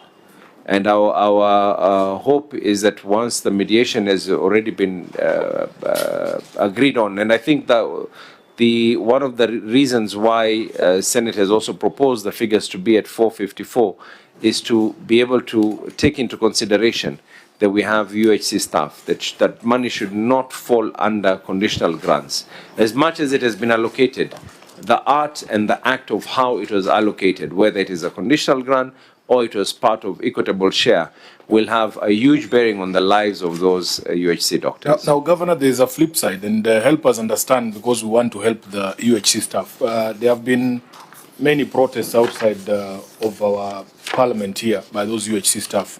One of the problems we have with county governments is that when resources are not ring-fenced for a specific purpose, you find that you now will prioritize other things. If you ask the UHC workers themselves, they would want that money be clear that it is for UHC staff, so that we don't hear that you have decided, because when it comes as equitable share, you will decide that you want to do the stadium in Mombasa. So we have struggled as a Senate, for instance, on the question of pending bills, Senator. And in fact, there has been a conversation in the Senate that because this problem has persisted so long, Governor, and you guys are not at you guys, you as a council are not offering us a way out in terms of how we deal with this scourge of pending bills. We as a Senate have gotten to a place where we feel we should pay those contractors ourselves, those pending bills ourselves, because we release money, we pass motions, we even passed a motion setting timetables for clearance of pending bills, but it continues to persist. So how would you persuade skeptics such as myself who believe that governors and county governments, we feel we must tie your hands even further? That if money is for payment of CHPs, it has to go to CHPs. You cannot divert it to your milk program. If it is for payment of pending bills, let it be for pending bills. So how would you persuade us as the chair? Maybe, Governor, before you respond, Senator Faki. My answers. Recently, we had a motion to deduct funds from the county government of Meru for purposes of paying one of the legal charges for a pending bill. And members felt that it was only being done because he was a foreigner. But they also said that it is now time that we also do the same to our local contractors. I know pending bills of Mombasa are about 5 billion at the moment. Yeah, so we are thinking that that is the way to go, that the Treasury deducts some money and then pays directly the pending bills, instead of the current situation where the county government is given a free hand to choose which ones to pay, which ones not to pay. And I will agree with Senator SIFUNA that when we were dealing with this DORA bill, the issue of the 8.5 billion for the CHP workers featured. And we are of the opinion that this money should be ring-fenced so that we are able to monitor that it goes directly to the CHPs, rather than just lumping it together with the equitable share, and then the county government chooses which ones to pay, which ones not to pay. Thank you. And Governor, I wish the documents were all in order so that we could have been able to look at even your pending bills in this report, because this report indicated that 77% of your debt was older than 3 years. 77%. That was 2.9 billion out of a total of 3.8 billion. And it also indicated that out of the 3.8 billion, 1.2 billion was owed to staff. I think that's statutory deductions or pensions and all that. It's a very untidy picture. And that's why maybe Senator SIFUNA is saying if we were to increase, because at 454 billion, our draft CARA is going to give Mombasa 9.2 billion. I think this year you got 7.9 billion. Was it 7.9 billion? Sorry? 8.3 was 25-26, or 25, the current financial year. Yes. The year that we are reviewing, you got 7.9, then you got 8.3, and we are proposing that you get 9.2 billion. So, Senator SIFUNA, perhaps to paraphrase, how do you ensure that that 9.2 billion or that extra 1.3 billion goes to settle the equivalent amount owed to staff, which is 1.3 billion? First and foremost, and I say this with a lot of, and I want to state this, it is not about Mombasa being extra smart or anything else, but we have a good team, the team that I am able to work with. One, from the time of assuming office, we have never defaulted in paying any staff. And even when we pay simultaneously with all deductions, from money that is due to the pensions, to money that is due to all the others, to the unions, everything is paid simultaneously, to all the statutory deductions and all. Do we have issues that are historic? Because even when you say that there's money that is due, that is employees' money, some of this money was historic from the time of municipal times. What is it that we are doing about it? As much as we are currently paying all our employees on time, and we are doing the statutory deductions on time, this can be attested not necessarily by myself, but it can be attested from the county pension fund, from the lab trust, from KRA, from the housing levy, and everyone else that we are meant to be paying. But we've also been in conversation with the county pension fund. We've been in conversation with the lab trust. We made a payment to the lab trust. As a matter of fact, we have reduced. There were people whose gratuity had not been paid from the time I was in high school. Some of them have even passed on. And we have reduced all that level of gratuity. If I'm not right now we are at which year? We have reduced from all the way from the 80s, we are currently at 2023. So as we are paying everyone, we are also reducing on an aging analysis. Though that is now on issues to do with staff. On issues to do with the CHPs, again, Mombasa first of all started paying CHPs. It was a decision we took to pay CHPs before even there was the national government arrangement to be able to work on this. Are there counties that have not followed suit? By all means, yes. There are counties, but are there many? No. There are a small minority of counties that have not been able to follow suit on this. The issues of putting money like UHC and the CHPs, we're the ones who are dealing with the CHPs on a day-to-day basis. What happens is they get their stipend from the county government, then they have to wait for national government, whether national government will be able to pay them on time or not on time. If there's an error of a telephone number, if someone has shifted, if someone has passed away, by the time that information is done, there's already a loophole where there are some payments that are already would have already been done. And sometimes people are paid in arrears. There was a time they were paid a couple of months in arrears because they had not been paid prior. So the argument is, why don't we have one pocket to be able to pay? Even for the CHPs, it's not a problem. It can actually come in as a conditional grant. Because if it comes in as a conditional grant, the money for the CHPs, it is put into a joint account where then it is now dispersed, where you cannot be able to spend that money until you put in a matching amount. That is something that has been done previously. But for the UHC staff, let me state it here, Chair. If you put that money for the UHC staff as a conditional grant, what that means basically is next year, it is conditions precedents on whether government will be of the opinion, of the view that yes, we need to be able to continue giving. And the agreement that is there is that these UHC staff are meant to be hired on a permanent and pensionable basis.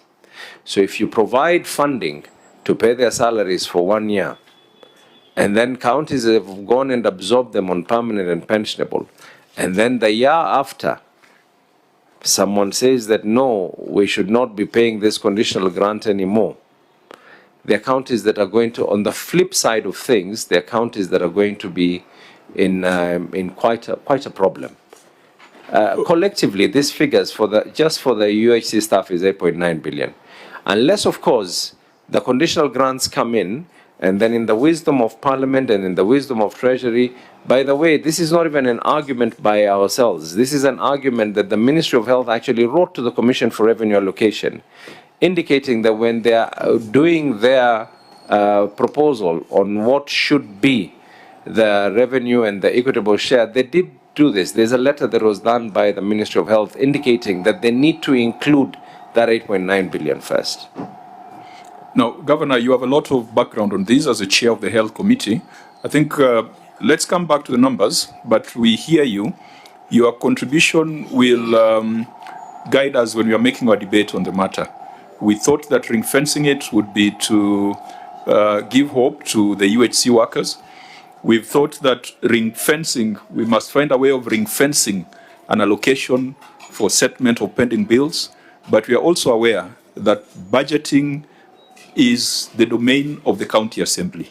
And perhaps what Senate can do is to make certain recommendations to the county assemblies that now that we have increased the allocation to Mombasa County, perhaps you need to prioritize this 3 billion that has been outstanding for over 3 years. I think we cannot direct the assembly. We can only advise the assembly on that. Chair, I love the concept of actually ring fencing for purposes of paying pending bills. In fact, this is a proposal that I sent a very, very long time. I did this proposal the first year I was in office to Treasury. But I think the whole concept itself was very, very new. When you ring fence and you say that this is an amount of money that we need to be able to pay for purposes of paying pending bills, the argument was if I invoke the fact that I have a good working relation with financial institutions and that I'm not someone who goes and takes money from this pocket to pay this other pocket, and financial institutions are ready, and they say that, you know, if you're pending bills, you have been able to commit 1 billion shillings, and I know that you can be able to pay this 1 billion shillings, allow me to advance this 1 billion shillings to those people who are. A number of you here are lawyers, and you will also agree with me that one of the biggest challenges that is there on matters of pending bills is the fact that when you don't settle a bill today, tomorrow it does not become a bill anymore. It becomes double or triple that bill. This is a county government that I've seen situations where someone has even dared to try and give us a pending bill of what it is that is being allocated to this whole county government. And there's nothing that even surprises me anymore. Having been where you are seated, I have seen situations where a pending bill, someone in the courts decided and made a decision that it is okay to actually attach, even national food reserves. And the last time that I checked is that the law does not exist in a vacuum. Whatever it is that we do, I agree with you. If you actually put that proposal, it would, for argument's sake, I'm one of those proponents, and I've said this, and I know that it is not something that might augur well with others, but I'm one of those proponents who actually feels that statutory deductions can be deducted at source. It's just that the law currently, the PFM does not allow it. But the reason I say this is because I'm currently financing taxes. I think let's leave it there. You have said something that we have thought through, we have wanted to propose, and I'm happy it is coming from a governor. I want to state it. I'm not speaking on behalf of the Council of Governors, Chair. At the risk of time, I want us to come back to the numbers. Chair, as we go back to the numbers, allow me to make this comment, especially about CHPs and UHC staff. You know, Chair, this matter came up yesterday when we were dealing with Kericho. And it came up again on the floor, and I had Senator Dulo propose something to the effect that maybe this health thing, we may have to think whether it is where it is supposed to be. You know, Governor, for you and for the other governors, and maybe even for the Senate, it's an audit query that we just have to clear and move on to other things. But for those frontline staff in the health sector, who are very, very critical, it's a matter of life and death. I think a wider conversation needs to happen about the payment for CHPs and UHC staff. And we decide as a country once and for all who takes the ultimate final responsibility over these people. And how are they going to be remunerated for the critical services that they offer? Honorable members, those are policy conversations. Let's come to the numbers. Governor, you have said you run a very good team, which we are not in any doubt. But I was asking myself, why, who's Robert Murunga in the organization?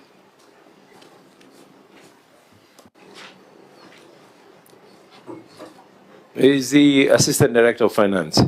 And he was a signatory to the financial statements? Yes. If he's an assistant director, that means that there is a director. Do we have a director in that?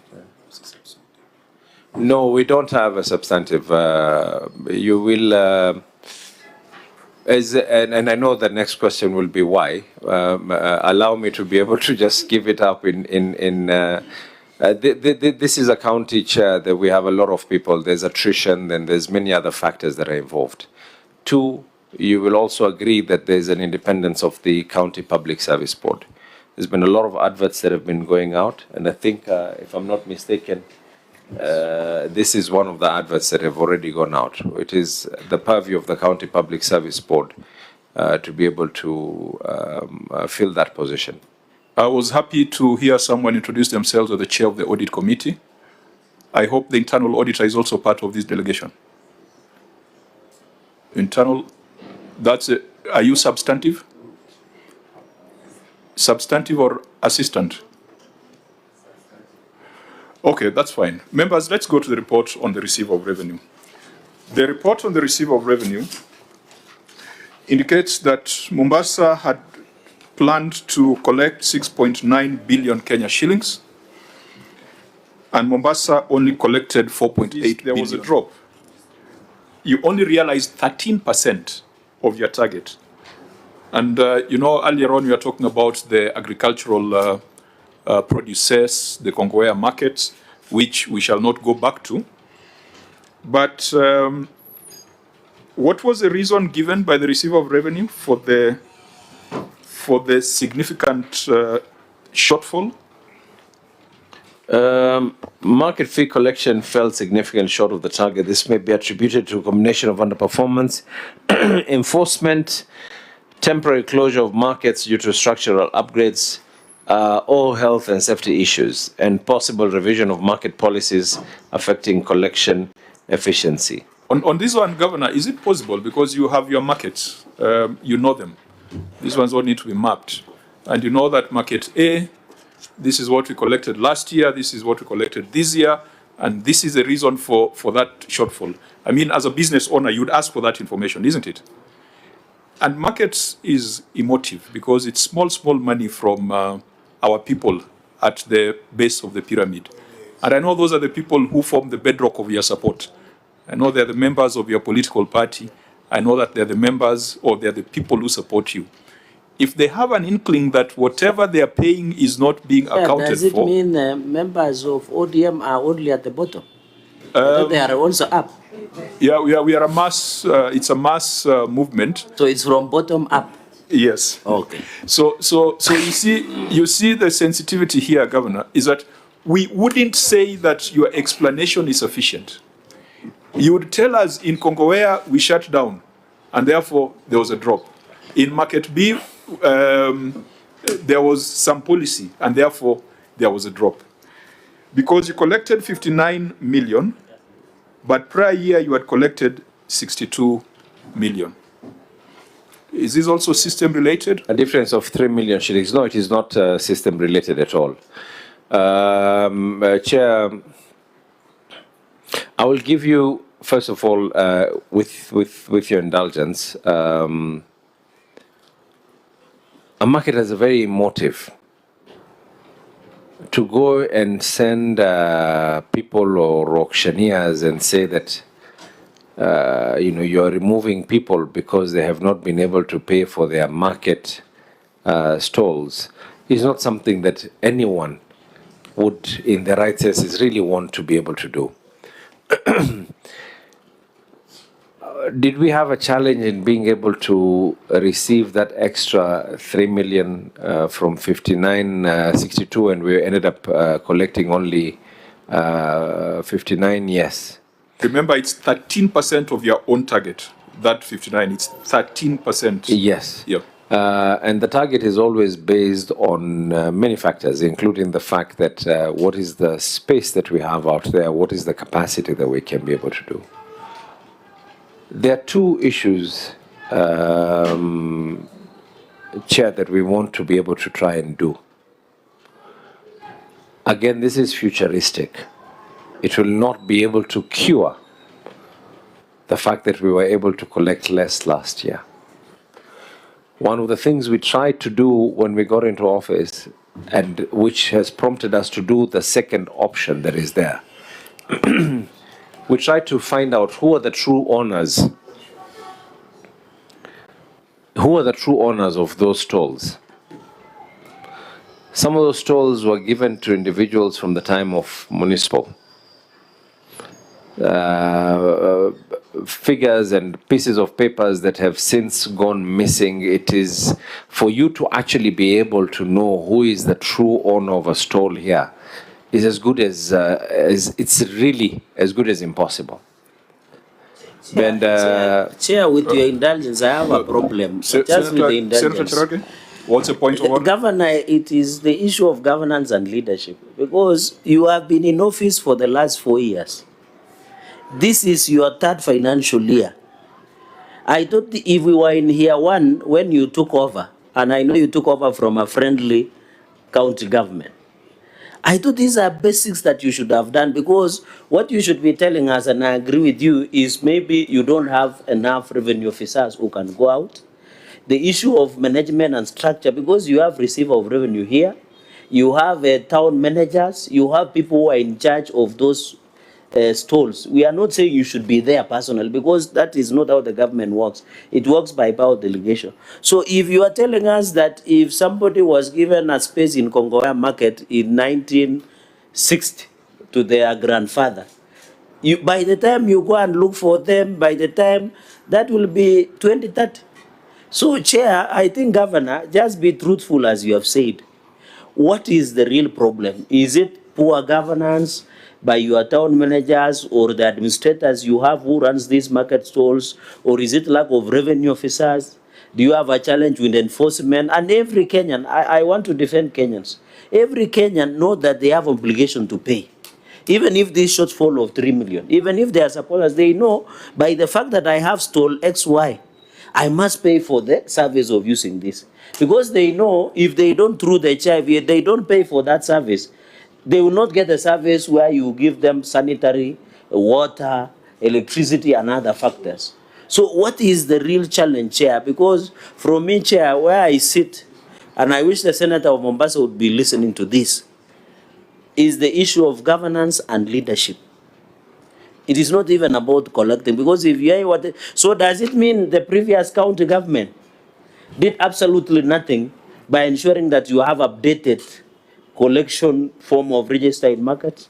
Okay, before you respond, No, you might not want to touch your brother. It might give you some political problems in Mombasa. But can you be truthful? Order, Senator Chirarke. With your indulgence, just a minute, Governor. I'll allow Governor to respond. Because of time, the Senator Faki has another critical engagement, but he wanted to make a comment. Yes. But even us, we must wind down this meeting in the next 10 minutes maximum.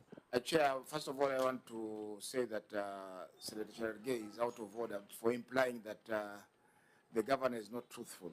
He has sworn to speak the truth, the whole truth, and nothing but the truth. Agreed. On the issue of markets, I'm aware that some markets have been closed. There's a market at Shikadabu on the road, which was closed because of poor, what we call poor uptake of the stalls. Yeah. There's another market which has been constructed in Chani, which has not been operationalized. It has been there. It was built by the late Ramadan Seif Kajembe when he was the area member of parliament, then subsequent takeover by the county government, but it has not been completed. It's just a matter of putting in people, painting and putting in people for people to work and maybe earn a living from that market. What I want to say is that maybe there are some weak supervision by the enforcement officers, and some of these things have to be acknowledged, because you know, as a governor, you cannot be everywhere. Maybe some of your people are letting you down in terms of market, but on the whole, Mombasa has seen maybe a good business and climate environment for the business community. So it cannot be explained why maybe the revenues are falling. Actually, before you leave, because this perhaps would have been from me the last one, then I also from the other members. Governor says the economy is not doing badly. Businesses are not shutting down, so that cannot be something that goes on record. You have also stated it as such. But then when you look at another indicator of growth in the economy, physical planning and development, that also reduced by 50 million. And we have not said that someone stole here, someone stole there. But those drops, which are explained broadly, give the suspicion that there could be a problem somewhere in terms of enforcement, in terms of collection, and not reporting. So maybe the senator goes, what the senator has explained is what should have appeared in these explanations. That market A, B, and C were closed, and that could have necessitated or facilitated the reduction in revenue. You know, we are not specific in the way we answer these questions. And I think you need to sit down, your people who are writing these reports. Maybe they thought we don't read, but when you say there might have been change in policies that facilitated under collection, we want to know those policies, which those policies are, and how they affected the collection. Otherwise, these generic explanations really will not wash. And this is important because this is the money you get from the residents of Mombasa. We sometimes focus on the money that comes from Nairobi, but the money that comes from the people of Mombasa is even more, I think it's even more painful. It's, when we say sweeter, it means it's sweet when you eat it. No, it's because the people are becoming more it's more painful. It's more painful to collect it because it's an additional tax over and above what they've already paid at the national level.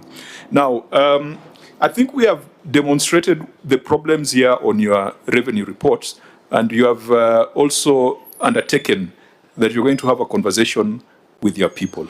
I think that conversation is urgent, and that conversation is important.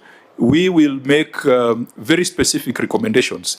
Right now, we are just doing a diagnosis. We are yet to give a prescription. So we will give very specific prescription on administrative action. And where we feel that the reasons adduced do not make sense, we might ask our friends from the ones with capacity, either the Auditor General or EACC, to go into those systems and confirm that the numbers being reported are truly the numbers that have been collected from the people of Mombasa. Chair, with your Senator indulgence, Governor, I think you have heard our concern. that senators might be busy people what we read, and we are keen to detail. The clans, the normal look, most of these responses are generic, and I think your staff have let you down. Unless, maybe a governor, just for clarity, do you run a one-man show in the county government of Mombasa?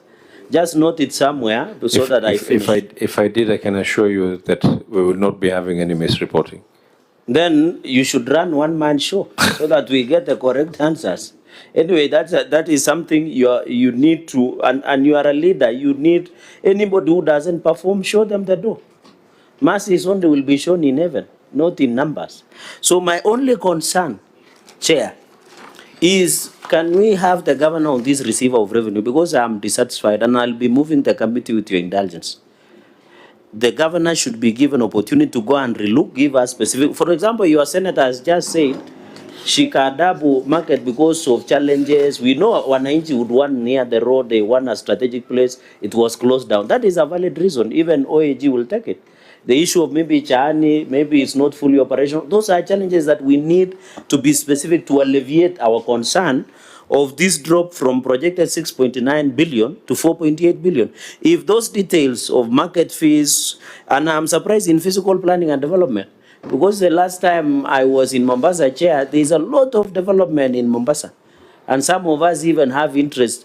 There is so many developments in Mombasa. So when I see there is a fall in physical planning and development, You must declare your interest. it's not pecuniary.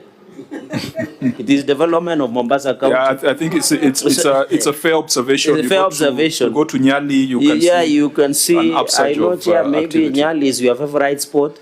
Maybe.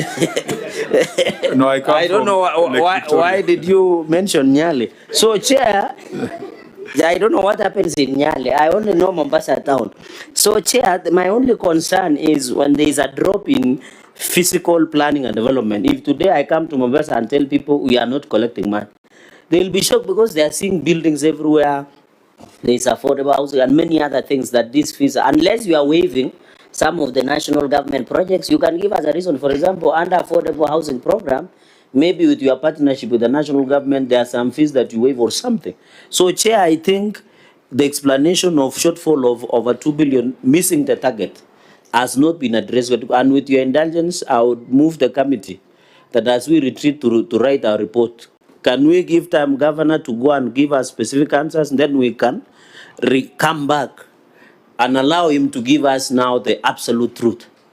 Thank you, Chair. Can we shape our, like this as like the last question to the governor? Yes. Because of time. You had ruled that we would finish at quarter past, and we're already there. But before you end, maybe let the governor tell us how they manage the hospital fees and the public health services fees, because in terms of comparison, there was a reduction in public health services fees from 1.1 billion to 49 million, but there's no comparison 2023-2024 for hospital fees, and yet we had 1.4 billion. Maybe we need to just get what happened and how you're managing that revenue.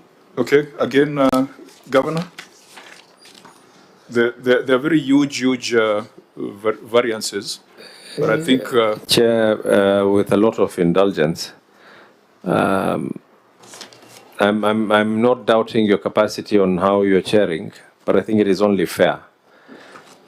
The number of interruptions does not give me an opportunity as well.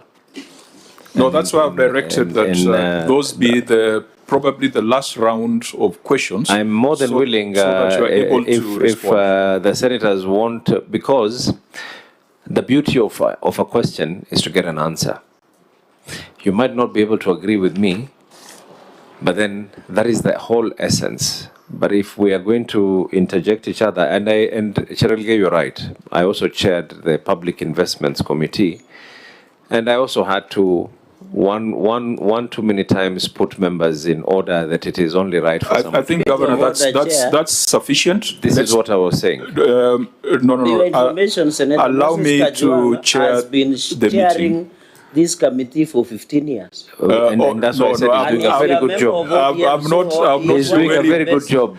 Our worry is I must protect you. Chair. I have an obligation. But you make me sound like you're wearing Museveni. 15 years. Chair, you have been very good, and you are a member of ODM. You are deputy party leader. I'm actually extremely proud of. I'm extremely proud of my senator. I hope as well that members from the other party, their leaders can also say they're proud of them. But for me, I can state that I am proud. Nomination certificate for him is ready. Order, Senator Cherargei. Governor.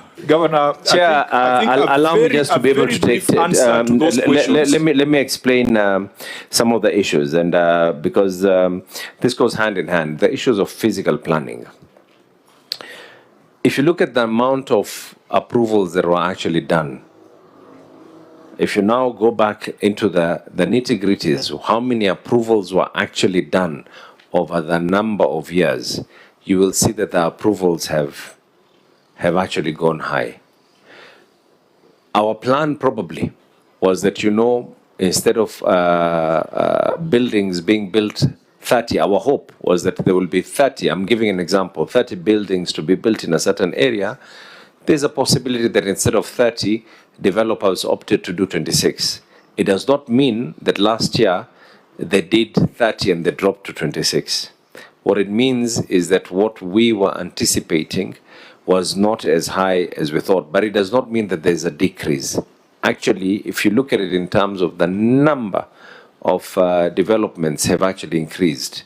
Two, Mombasa can only be able to grow up to a certain level as well. Right now we have another crisis where people are talking about all these high rises and all that we're doing. That is a conversation that we are working on an internal basis. The issue that I did not get clearly from yourself, Chair, you asked about the hospital fees. I understood Senator Marume asked how do we handle the hospital fees? Even before the Facility Improvement Fund to be made into law, it was always policy by the county government of Mombasa for money for health facilities to be retained at health facilities. We have never diverted money from health facilities to be used for anything else other than health and health related. So every single facility is currently, maybe the question that you wanted to ask me was, is it the revenue? One thing I can assure you though, we most likely will be seeing an increase on these figures as well. And the reason why we'll be seeing an increase on these figures, for those who have been out and, of course, the people who castigate about SHA and everything else. Chair, maybe because we'll be looking at these reports even in future, let it be specific, because public health services, 2023-2024, you collected 1.1 billion. And then you collected in 2024-25, 49 million. But 49 million for public health services. Where are you reading the document you're looking at? The document that you have. I'm going through the one that was done by the Senate. That is the one. Now, if you look at hospital fees, that is 1.4 billion. Does it mean you implemented FIF in the year 24-25? We had FIF. FIF was implemented that day it became law. The governor. Actually, the first county, yes. Governor, I can help you. And I don't know why you are technical people are not helping you. It was misclassification in prior year. That in prior year, what should have been hospital fees was classified as public health service fees, which is completely different. So it's a misclassified expenditure. I'm just looking at time. And that's why you carry these technicians around. They should be able to advise the governor instead of subjecting the governor to lengthy explanations. Actually, Chair, I just want to state it here. Point of procedure. No, let the governor speak. Chair, I want to state it here as well, that amongst the figures that we should be seeing an increase on as well will be the one for health. And when we talk about health, it is both public health and clinical services. This is the reporting on revenue is done collectively from your level 2 dispensary all the way to our level 5. The reporting is done in a similar manner, despite the fact that they might be audited differently, but the reporting is reported under one receiver of revenue. And I wanted to state this here. This is the reason why we need to be in support of SHA. No, before you go to SHA, you have CPG, which has always been a problem in your books because you are managing it within the department. It was. Has it now been devolved as a standalone unit? Yes. In fact, and it's got its own revenue and yes, and expenditure the current FIF that we was signed into law does not just talk about cost general alone. It also involves the level 4s. So the last time we were at the Public Accounts Committee, we were able to face the Public Accounts Committee on the same. But I think because the FIF was still very, very new, what we are planning to do right now is we've already advertised and we're enforcing these hospitals with better accountants. Yeah, as much as we need to get them better doctors, but we also need to get them better accountants, because when all of a sudden you see an upsurge in revenue, there could be temptation of doing other things that are not meant to be. But let the accountants not be more than doctors. No. By all means. In fact, Chair, probably the county government of Mombasa has one of the largest database of consultants in the country today. If I tell you the investments that we have done in health as a county government of Mombasa, we're currently building a hospital that I've proudly named Raila Odinga Hospital. It's going to be a state-of-the-art hospital, one of the largest within the coastal region. It's going to be in Kongowea. We're building another one. It looks very nice on the billboard. I think I've seen a billboard of it. Yeah, I hope ground itakuwa hivyo. The works have already started. I think the governor knows your weakness. When he mentions Raila Odinga, all the questions disappear. You become smiling. At that point, because you have only 5 minutes to the House sitting. The name of Raila Amolo Odinga is a weakness to many people, including Cherelgei. Oh yeah. So it is a leader that we hold extremely dear to our hearts. We would not be where we are as a country and as individuals if it was not for the input and the hand of Raila Amolo Odinga on us. We would not be here. Governor, let me put a pause there. I think today's session was extremely important to highlight some of the areas where we need to have more rigor in terms of reporting. Ideally, the Auditor General should have asked some of these questions that we are asking, but nothing stops the Senate from asking these questions. And I do hope that everyone who is in the governor's delegation now knows that if you have a responsibility to provide financial statements, do the right thing. Financial statements cannot be rendered on the basis of possibilities or likelihoods. The numbers are specific.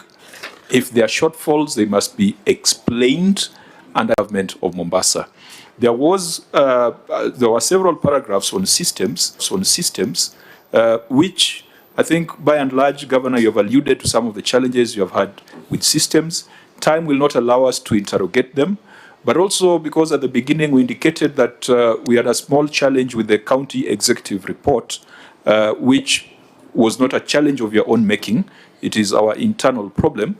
We will now need to set up another meeting now to discuss expenditure, because today we have just discussed revenue. And I think it's important. If you are doing revenue of 4.8, almost 5 billion Kenya shillings, it is not time wasted. And I hope we can do the right things to give that assurance to the people of Mombasa. We will be giving detailed recommendations, because I think we have just described the problem without coming up with recommendations. We shall communicate so that when we are coming to discuss the expenditure side, we can also get an update on how far you have gone in the implementation. Now, honorable members. Before you finish, really, because the receiver of revenue kept on mentioning and pointing fingers on the enforcement. really something has to be done on the enforcement. Go and diagnose what the problem is and work on it, because in future, wouldn't want again this being a reason or a scapegoat to under collection of. Okay, honorable members, I'd like the governor to make his closing remarks unless there's any observation. Time will not allow us to go further. A point of procedure, you didn't rule on the generic answers vis-a-vis whether we need to invite governor for specific, so that we can, because the fairness, Chair, if we take these generic answers, we would not have given justice to the principles of natural justice. So I don't know, maybe you can consider. We had discussed that at the beginning. On the expenditure side, we have not been able to do anything today, and so we'll have another meeting for the expenditure.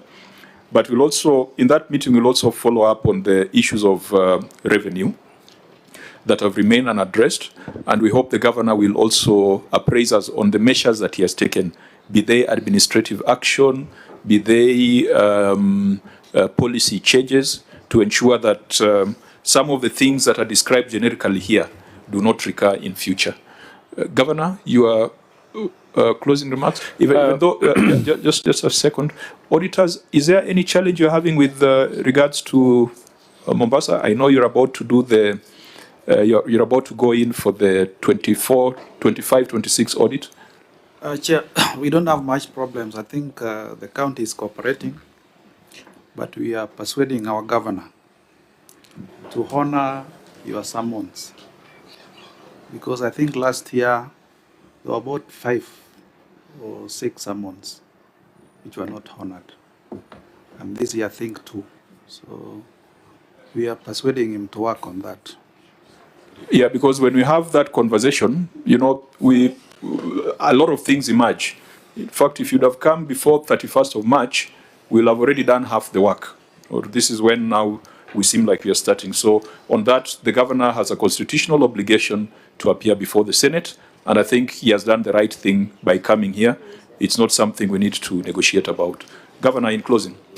Chair, the issue of appearances of governors is something that we do not want to start afresh again.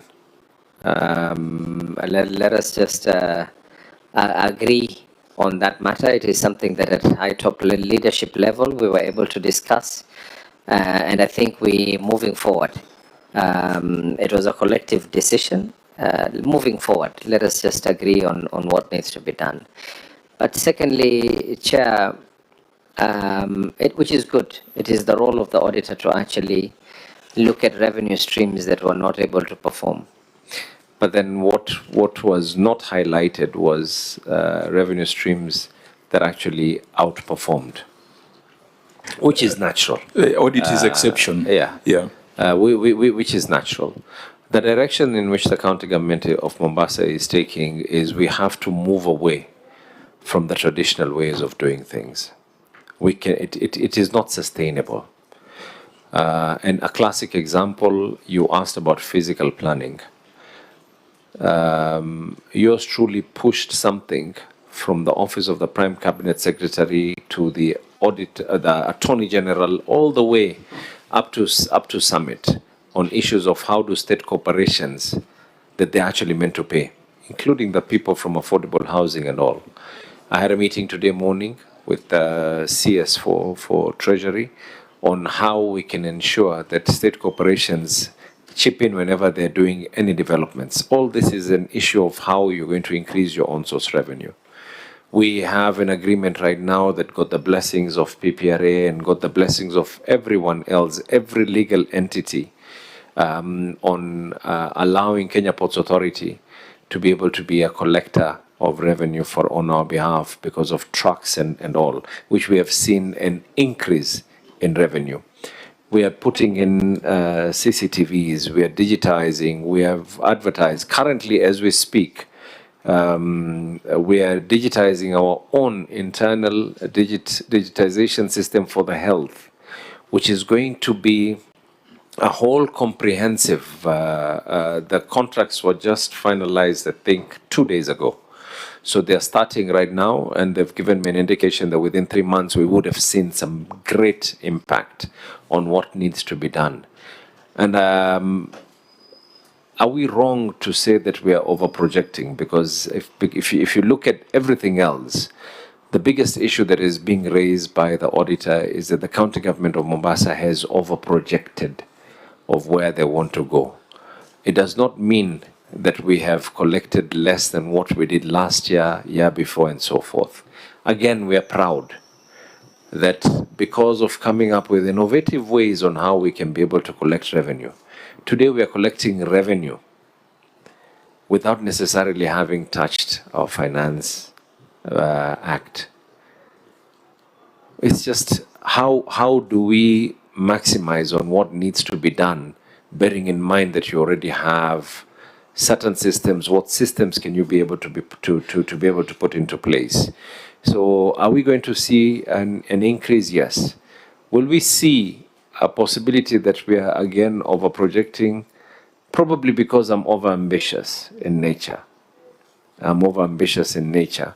That is the reason why it was our over projection that made other revenue streams that we had hope on have an increase.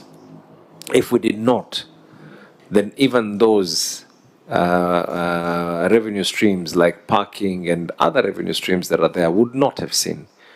Today's figures that we will be closing in this financial year for land rates, we will be seeing an increase. We will be seeing an increase in our figures for health as well, and way more. So mine is just to say thank you. I mean, it is always eye-opening to come to the Senate and be shown probably some things that I would not have necessarily seen if it was not for the effort of Senate. So mine is to say thank you, and we look forward to future engagements with yourself. And thank you again for being a protector of devolution. Thank you. We've got work to do for county governments. We have to go to the chamber to fight for county governments to get 454 billion Kenya shillings. Thank you. It's a firm position we are taking, and we believe that counties deserve even much more than that. So irrespective of who the governor is, irrespective of who's in office, this is money that goes to the people of Mombasa and to the rest of the counties. I just want to encourage your team that your ambitions should also match that of your governor. Because if the ambition of the leader is far higher than the team, then you end up with these shortfalls that we are seeing here. But Governor, we wish you well. We want devolution to succeed, and we would love our second city to be a case study on devolution. We would like people to come from Cape Town to figure out how Mombasa did it. We would like people to come from Kampala to figure out how Mombasa sorted out waste management. We would like people to come from Dodoma to figure out how Mombasa sorted out issues of youth unemployment. And we will work with you, hold your hands. Where we can advise, we shall advise. Where we can push for additional funding, we shall do so. And where we have to correct, we shall correct. Asante sana. We wish you a safe journey back home, and we shall communicate on our specific recommendations and the date for our next conversation on expenditure. And perhaps it would even be best for us to do it in Mombasa City. Karibu sana. Sawa sawa.